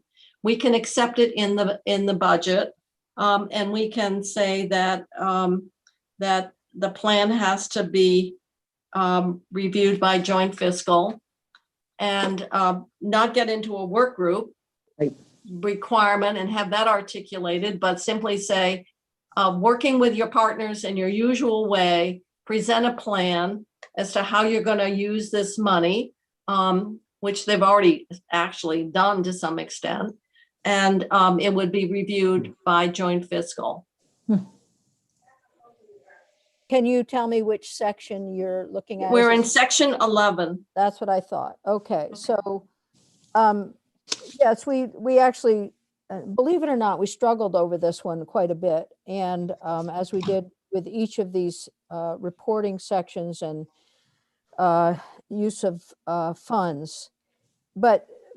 And so having joint fiscal in the usual way, give its approval, or however joint fiscal works to do that, does make a lot of sense. I think as we were looking at within each of these reports, it's clear, first of all, that all the guidelines are not out yet. We don't know all the guidelines. Perhaps the administration knows what some of those are.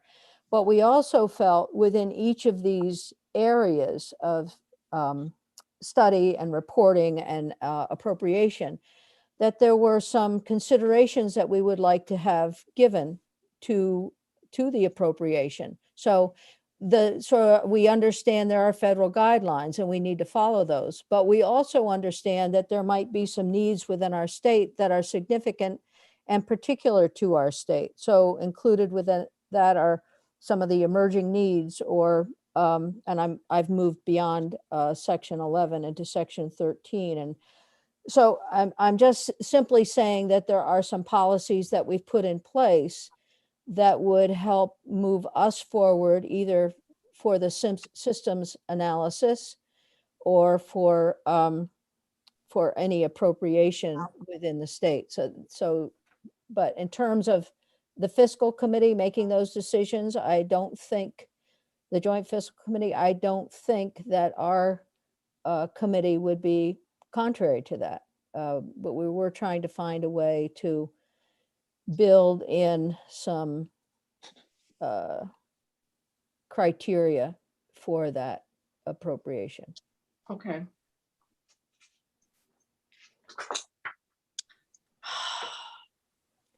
It seems as though, Madam Chair, that it'd be a lot quicker, easier, and more precise just to do it the way we usually, or how we've done it in the past, and let joint fiscal accept the grant and. Actually, we're gonna,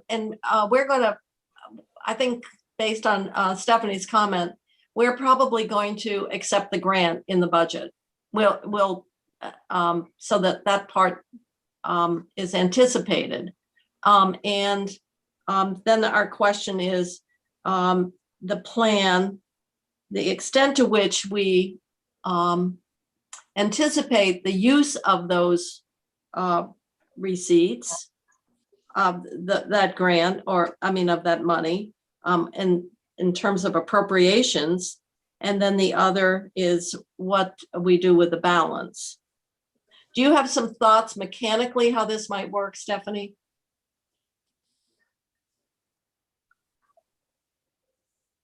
Do we lose? Did we lose her? So I would, if we accept the grant in the budget and we appropriate the 50% amount, and we have language that requires reporting on use of the appropriated amount, but then to the extent necessary on that rolling application, reporting on seeking approval for an excess receipt. That's a sort of a process that can be timely in response to that need, if there is that need. And then the process about whatever's remaining from that, the submission of a plan to come into, to the standing committees as we move into the FY23 budget build. Okay, maybe we can write that up and see how. Is that something that would be sort of take section 11 out and just delete it in the childcare bill and have it all be in the budget. Okay. I'm not quite sure what you would want remaining in the childcare bill. Well, if the suggestion is to import this whole structure into the budget, I wouldn't like it any better if it was there rather than here. I guess what I was trying to say is I take what I think Senator Lyons' point was, which was they were trying to give Building Bright Futures more input into the dispersal of the money. But couldn't we have a line that says something like, the administration in consultation with Building Bright Futures will do this? What I oppose is the whole additional structure that's being imposed of a working group, and then that moving to the Joint Fiscal Committee, thumbs up or thumbs down, or returned for another rewrite. It seems to make extremely clunky something that worked well, and we could inject a little more advice into it, but the structure as it's put out there just seems, a little Rube Goldberg-ish to me. The role in my mind of joint fiscal is actually granting, thumbs up or down on an excess receipt request if it's necessary, beyond the 50% that would be appropriated. Yeah, that's what acceptance in the grant. That's grant. That would be joint fiscal's role.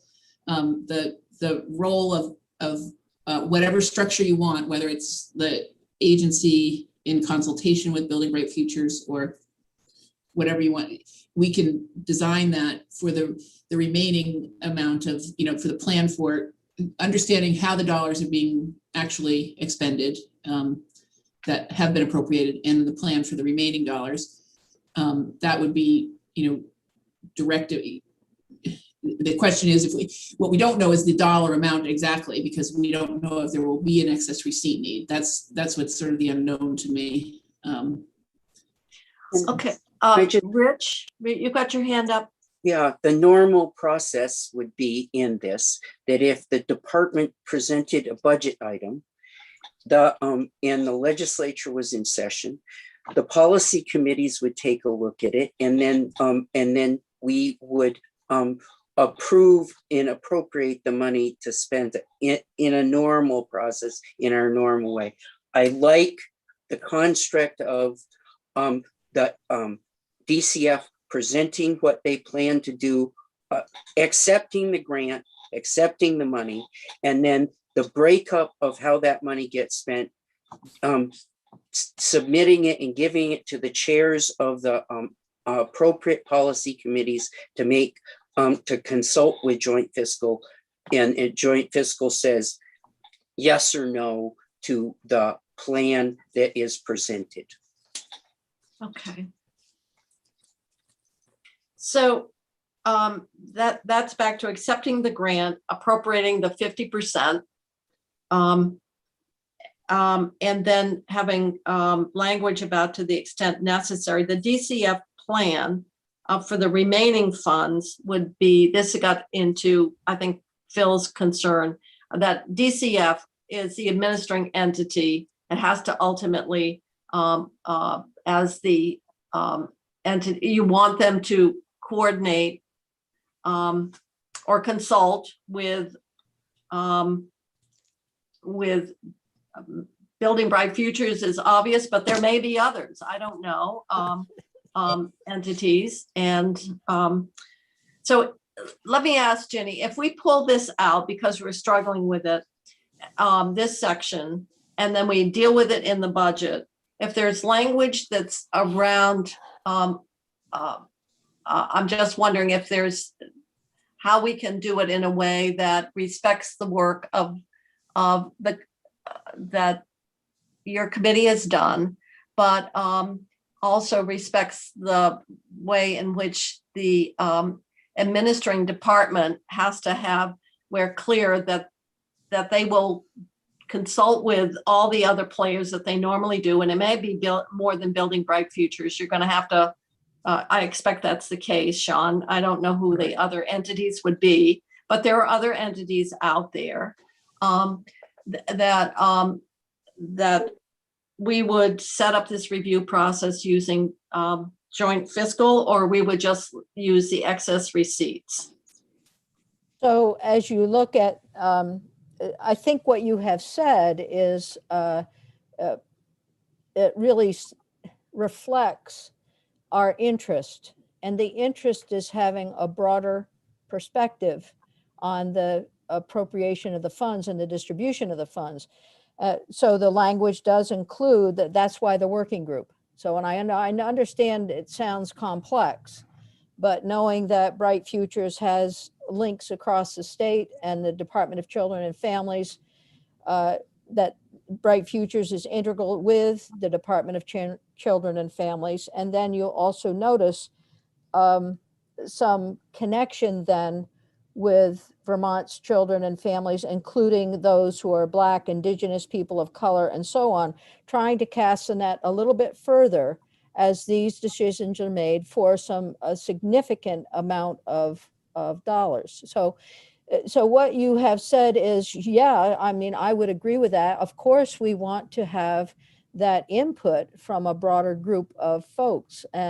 And we have, we try to do that within this section of the budget. And I'm looking at section 11 as Now, well. I have a question. Sure. We have put out $50 million already. Mhm. Did you get any testimony that that there were complaints that it was not it didn't, it ignored certain needs or certain voices or whatever. I'm just wondering what the question here is. This is not exactly, this is sort of a continuation of work and stabilization around the provider. This is around the provider network. Yes. So was there anything that would suggest that DCF's work No. to put out 50 million No, was somehow? they made a big mistake. I haven't heard that. I don't think anyone has heard that. I think DCF Okay. has done Okay. a good job. I think it's the process of thinking about the next pot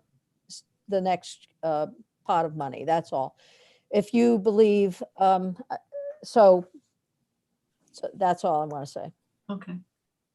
All right. So committee, I think we're really struggling here to figure out how to move forward on this one. Rich, you've spent a lot of time looking and you understand these sources. You've talked both with the Chair of Health and Welfare and Commissioner Brown. Do you want to propose what we would do for section 11? If it was me, I'd take section 11 out. When we get to the budget piece, when we get to the budget piece, I would have DCF consult with Building Bright Futures and the group, but leave DCF the decision maker in that. I would have them make a proposal to and present it to the chairs of the appropriate policy committees and have a yes or no vote for the approval from joint fiscal. Okay, so ultimately it's a joint fiscal would review and sign off. All right, Senator Lyons. Just say that in a conversation with Senator Westman, we did consider that, and he and I actually thought this would be a good idea, but then it's not my decision, it's the full committee decision. So in discussion with the committee, those sections returned. And there is some validity to what the committee is saying, and that is, how do you improve your appropriation going forward? I have no complaints with the appropriation that going backwards, and I want the commissioner to be very clear about that. But are there improvements that can be made? That is the question. Okay, so what you're saying is, you talked about it. Yes. What you're reflecting here is the thinking of your committee, and now Yep. we're putting it in the context of the Appropriations Committee's thinking. Yep. And I understand the role that you're playing, Senator Lyons.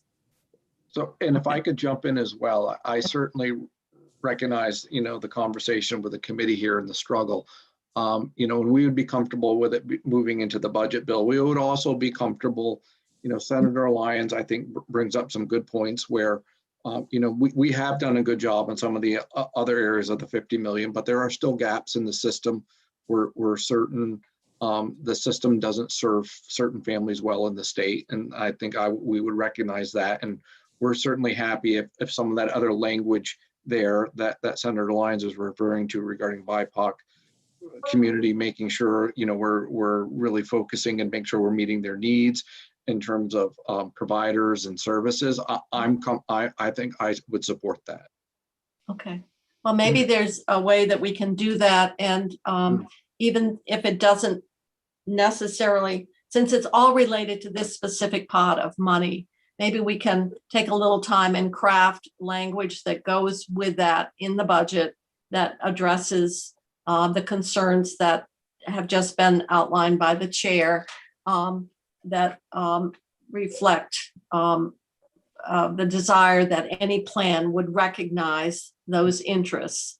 And I realize it means it's in two, it's taking it and putting that with the money.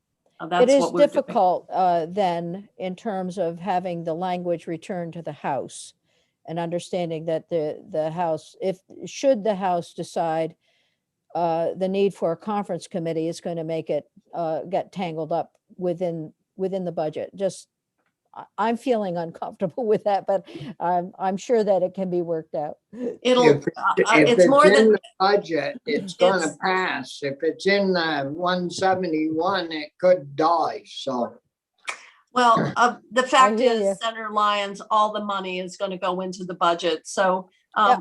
Thank we're gonna- goodness. so we're gonna, what you're talking about is inevitable because I it's not get it. just section 11, it's section, I don't know, whatever those money sections are. All right, I appreciate your explanation. I think we can accommodate your committee's concern. It does mean that we will take that section and the appropriation that we're talking about, that stabilization money, we'll put that section into the budget with some additional language that the plan that will be presented will address specific areas that we think need attention based on actual experience. And hopefully that will assuage the concerns or make people feel comfortable that they're not being forgotten, that they're there just in a different place with the money itself. Yep. Okay. All right. Thank you. Thank you, Senator Lyons, for coming back in. Sure I We'll am. continue to see if we can get this popped out today. And hopefully, Jean, yes. childcare getting it popped out, popping out the baby. Takes forever, doesn't it? I know. Oh, yeah, talk to me. One and done. Oh, God. Okay, thank you very much, Senator Lyons. Are we, Um, am I finished or are you still going through the bill? We're still going through the bill. I mean, It's- I'll stick around for a bit and see how Okay. things go. All right, so that's what we're gonna do with section 11. We're gonna take section 11, import it into the budget, and with the language around the joint fiscal review and a plan that reflects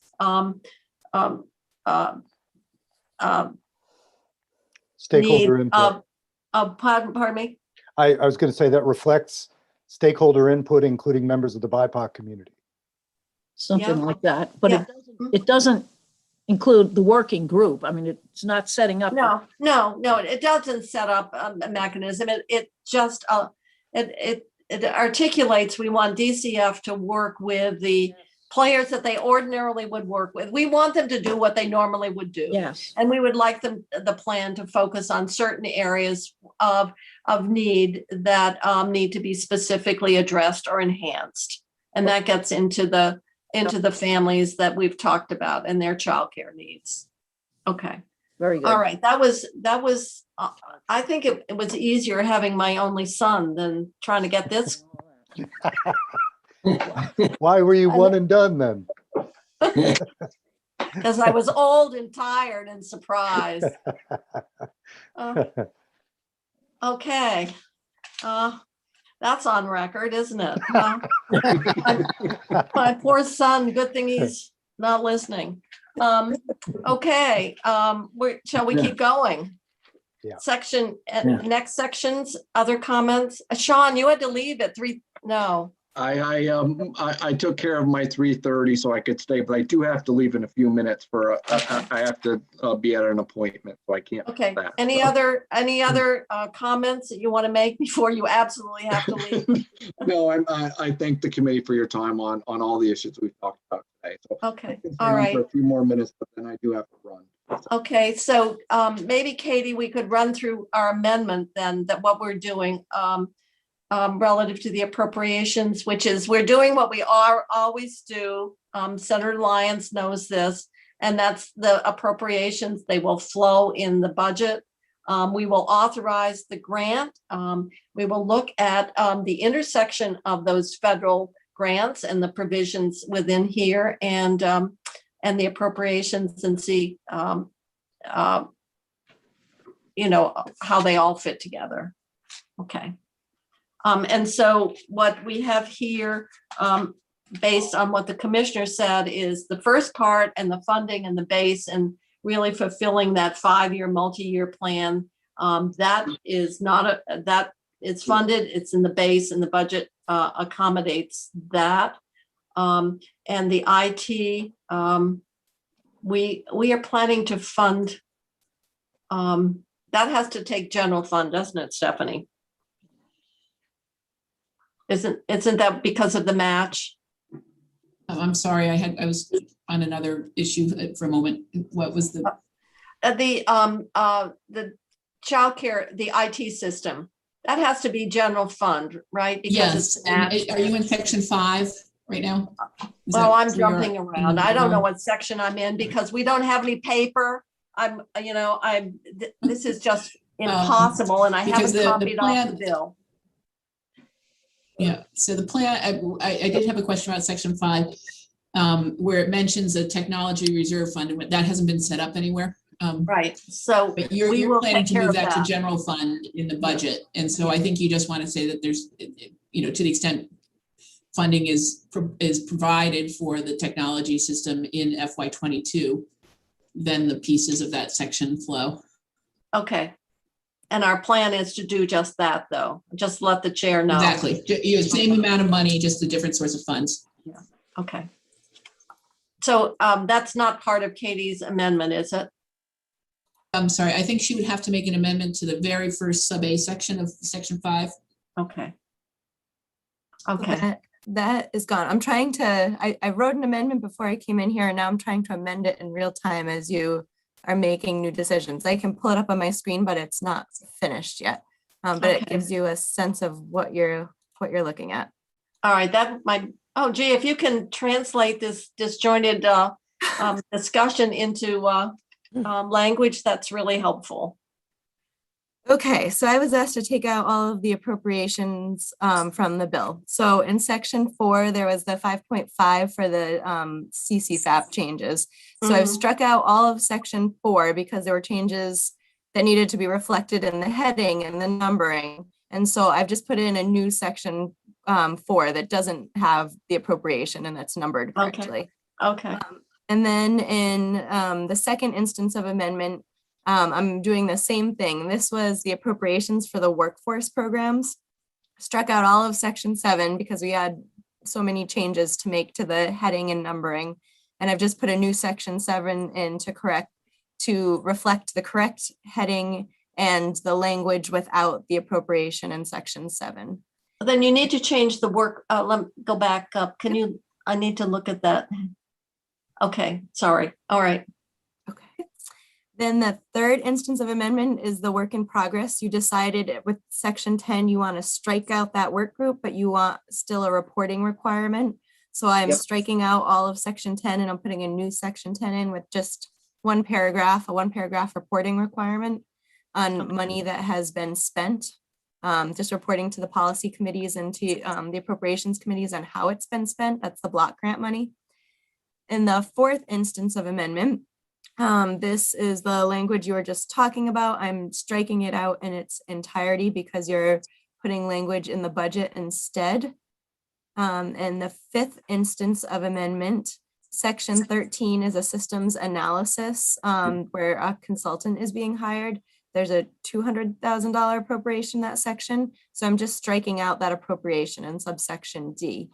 And then in the fourth instance of amendment, section 15 is the language at the end of the bill that a few members were discussing when I first signed on about using ARPA funds if you can, and otherwise using general funds. Since there's no appropriation in the bill anymore, that section can be removed.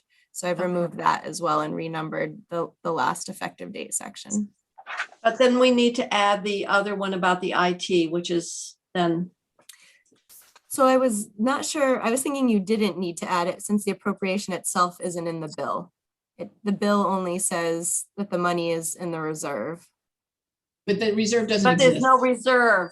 We didn't create it. Oh, okay. So it's referencing something that doesn't exist. Got it. Okay. So I'm going to jump off now. If you need us back tomorrow for any reason, we're happy to jump on tomorrow. Or if Okay. you're done tonight, that's fine too. But Okay, all right. Thank you Thank very you. much, Sean, for Thank making you. yourself available. yep, thank you. So you want to remove subsection A within 5, is that correct? And just not refer to an appropriation at all? I can't see. See, Oh, I- it's cool. I think it's just Section subsection A five. that's a trouble. I'm What? sorry, can you say that again? Subsection A where you mentioned the reserve. I think that might want, you want to make that sort of a, to the extent funds are provided in FY '22 and then have the rest of it happen. So you're just, the plan is to actually fund it in the budget in general fund dollars. Mhm. And so I don't know quite what the purpose of A is because it's mentioning the reserve, but Well- Stephanie, could I just strike subsection A if all the other appropriations and references to appropriations are out of the bill? Maybe probably- that's the easiest thing, because we know it's got to be general fund because it has to be Yeah. matched. Yep, that works too. So Oh, can we Senator just, Lyons is getting nervous. I am. I'm getting very nervous. I think if you, I like the suggestion of funds for the modernization of the Bright Futures Information System to the extent monies are available. It's something like that. It's not, it keeps intact the sense of IT upgrade. Okay, And so, all right, Well, well, consistent with what they intend to do in the budget, which is to fund it. yes. okay. Well, probably the most important thing we're gonna do in this It's that. is the IT system, because we can't do any of the other stuff without the IT system. So we need to make sure it happens. So if people would feel more secure about having some reference, then we can rewrite it, the way that was just talked about. So it isn't a complete deletion. There's a reference around the funding of the system as provided for in the Appropriations Act or whatever. And the big bill.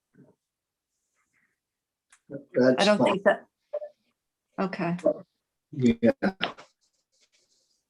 Thank you, Katie, for making yourself available. Other comments? Okay. So have we covered everything that we need to cover to move the bill out? I think we've done more than we needed to do. Well, We covered more than we've we tried. plowed a lot of ground this afternoon. Yeah, well, this isn't, I guess it does, there's a nexus back to the budget, but you're absolutely right. It's now 4:10.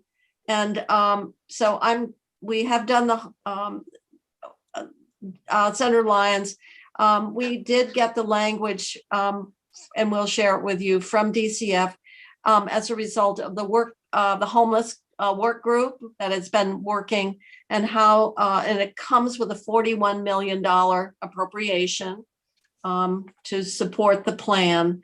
And so we're going to replace what the House had for that homeless study we'll put in the 41 million, and we will put in the language, and it's going to obviously be subject to emergency rulemaking. Yes, no, thank you for that. I did see that email early this morning. Yeah. Okay. Yeah, All right. Thank you. And anything else I think I've copied you on in terms of other language changes. So hopefully we can get things. Somehow it all comes together. So, but. I don't know. I'm not, it will. Yes, no, it will. So thank you, and thanks for listening. I look forward to looking at the proposal of amendment on H-171. Okay. All right. Thank you. So Good. we're going to, I'm heading out now. Thank you.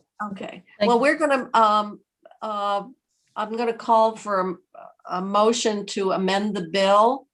And we can do it in two parts. We can do it two, or we can do one, and that is move the bill favorably as amended. I'll do I that. know Senator Westman, you want to do it as one motion? Move Yes. the bill? Okay, favorably as amended. And do we have a second? Senator Starr? Okay. And Senator Baruth, you want to call the roll? Are you ordering me to call the roll? Yeah, well, I'm requesting that our clerk, Okay. Senator Ballant, I am instructing the clerk to please Clerk. Well, you asked, did I want to call the roll? Senator Ballant, Yes. Senator Baruth, yes. Senator Nitka, Yes, Senator Sears, he's left. He had to Senator- leave. Senator Starr, You're Senator, muted, Bobby. Bobby, Yes. Senator Westman, Yes. Senator Kitchell. Yes. Okay, so we are 601. Uh-huh. And the reporter would be Senator Westman. Beautiful. Beautiful. I thought Senator Baruth would be good. No, I think Senator Westman is the appropriate choice. I think so. He's been our childcare liaison for quite a while. Okay. Thank you, Katie. Stephanie, I'm just looking. Tomorrow we're I can't see you, Stephanie. Do we have any other language or anything that we can close out tonight?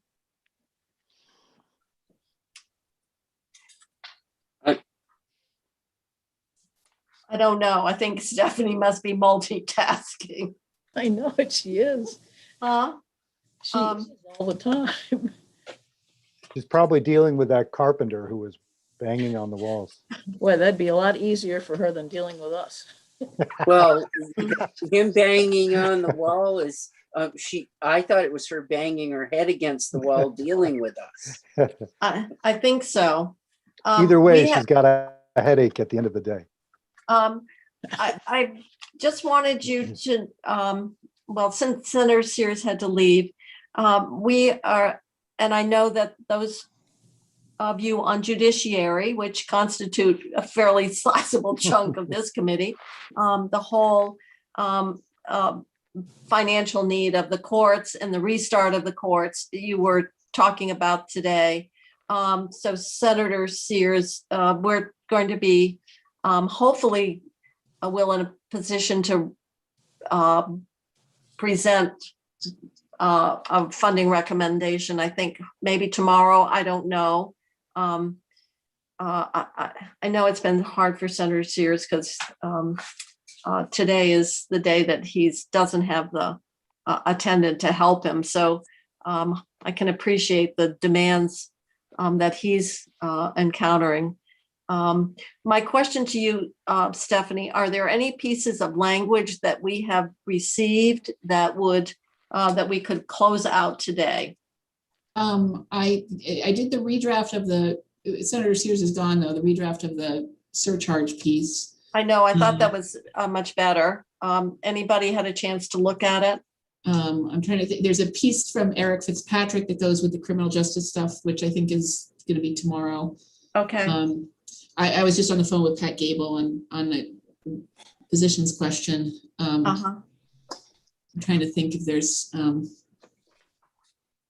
sorry, I keep sort of going in and out here. Oh, I know.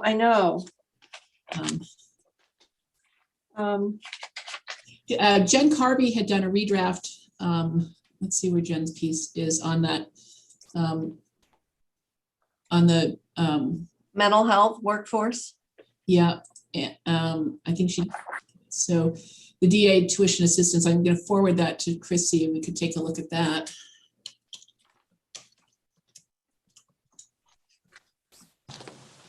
Okay. Is there a meeting at 5 tonight? Does anybody know?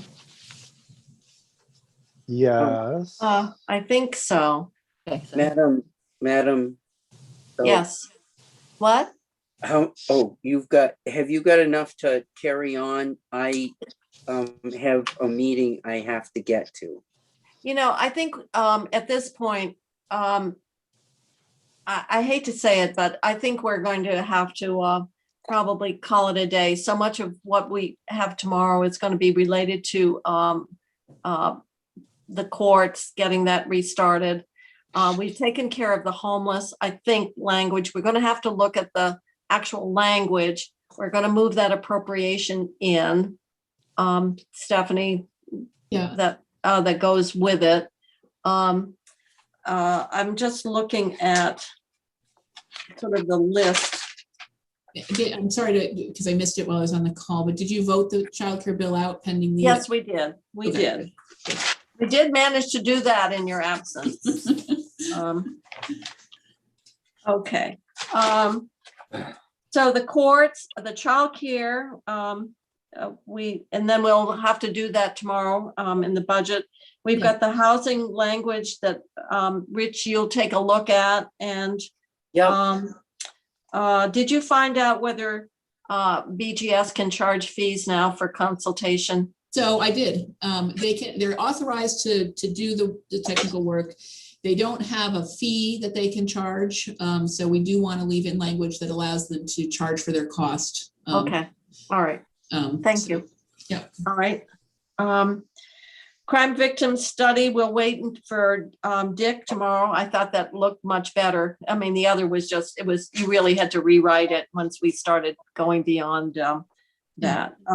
So clean water. All right.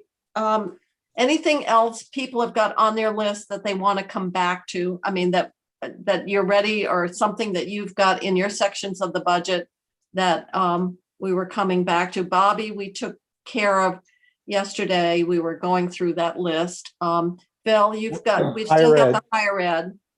But that's going to be a relatively long discussion with the committee. Uh-huh. I might have a little Act 250 issue we could stick in the budget. Uh-oh. Yeah, uh-huh. Okay. Just a sunset, Bob? I'm not hearing anything from anyone. I'm going to suggest at this We'll point. do it during the committee of conference. I see. I'm going to suggest then, Rich has got to leave. Senator Sears, I think everybody seems to be a little Loopy. Well, first of all, it is so difficult because you aren't able to look at each other, look at documents and move back and forth. It is very, very difficult. So it was particularly difficult with that childcare, where we had the amendment, then you had the bill, and no one could see each other. And so I think this is an example of why we're so tired by the end of the day. So I'm going to suggest that we adjourn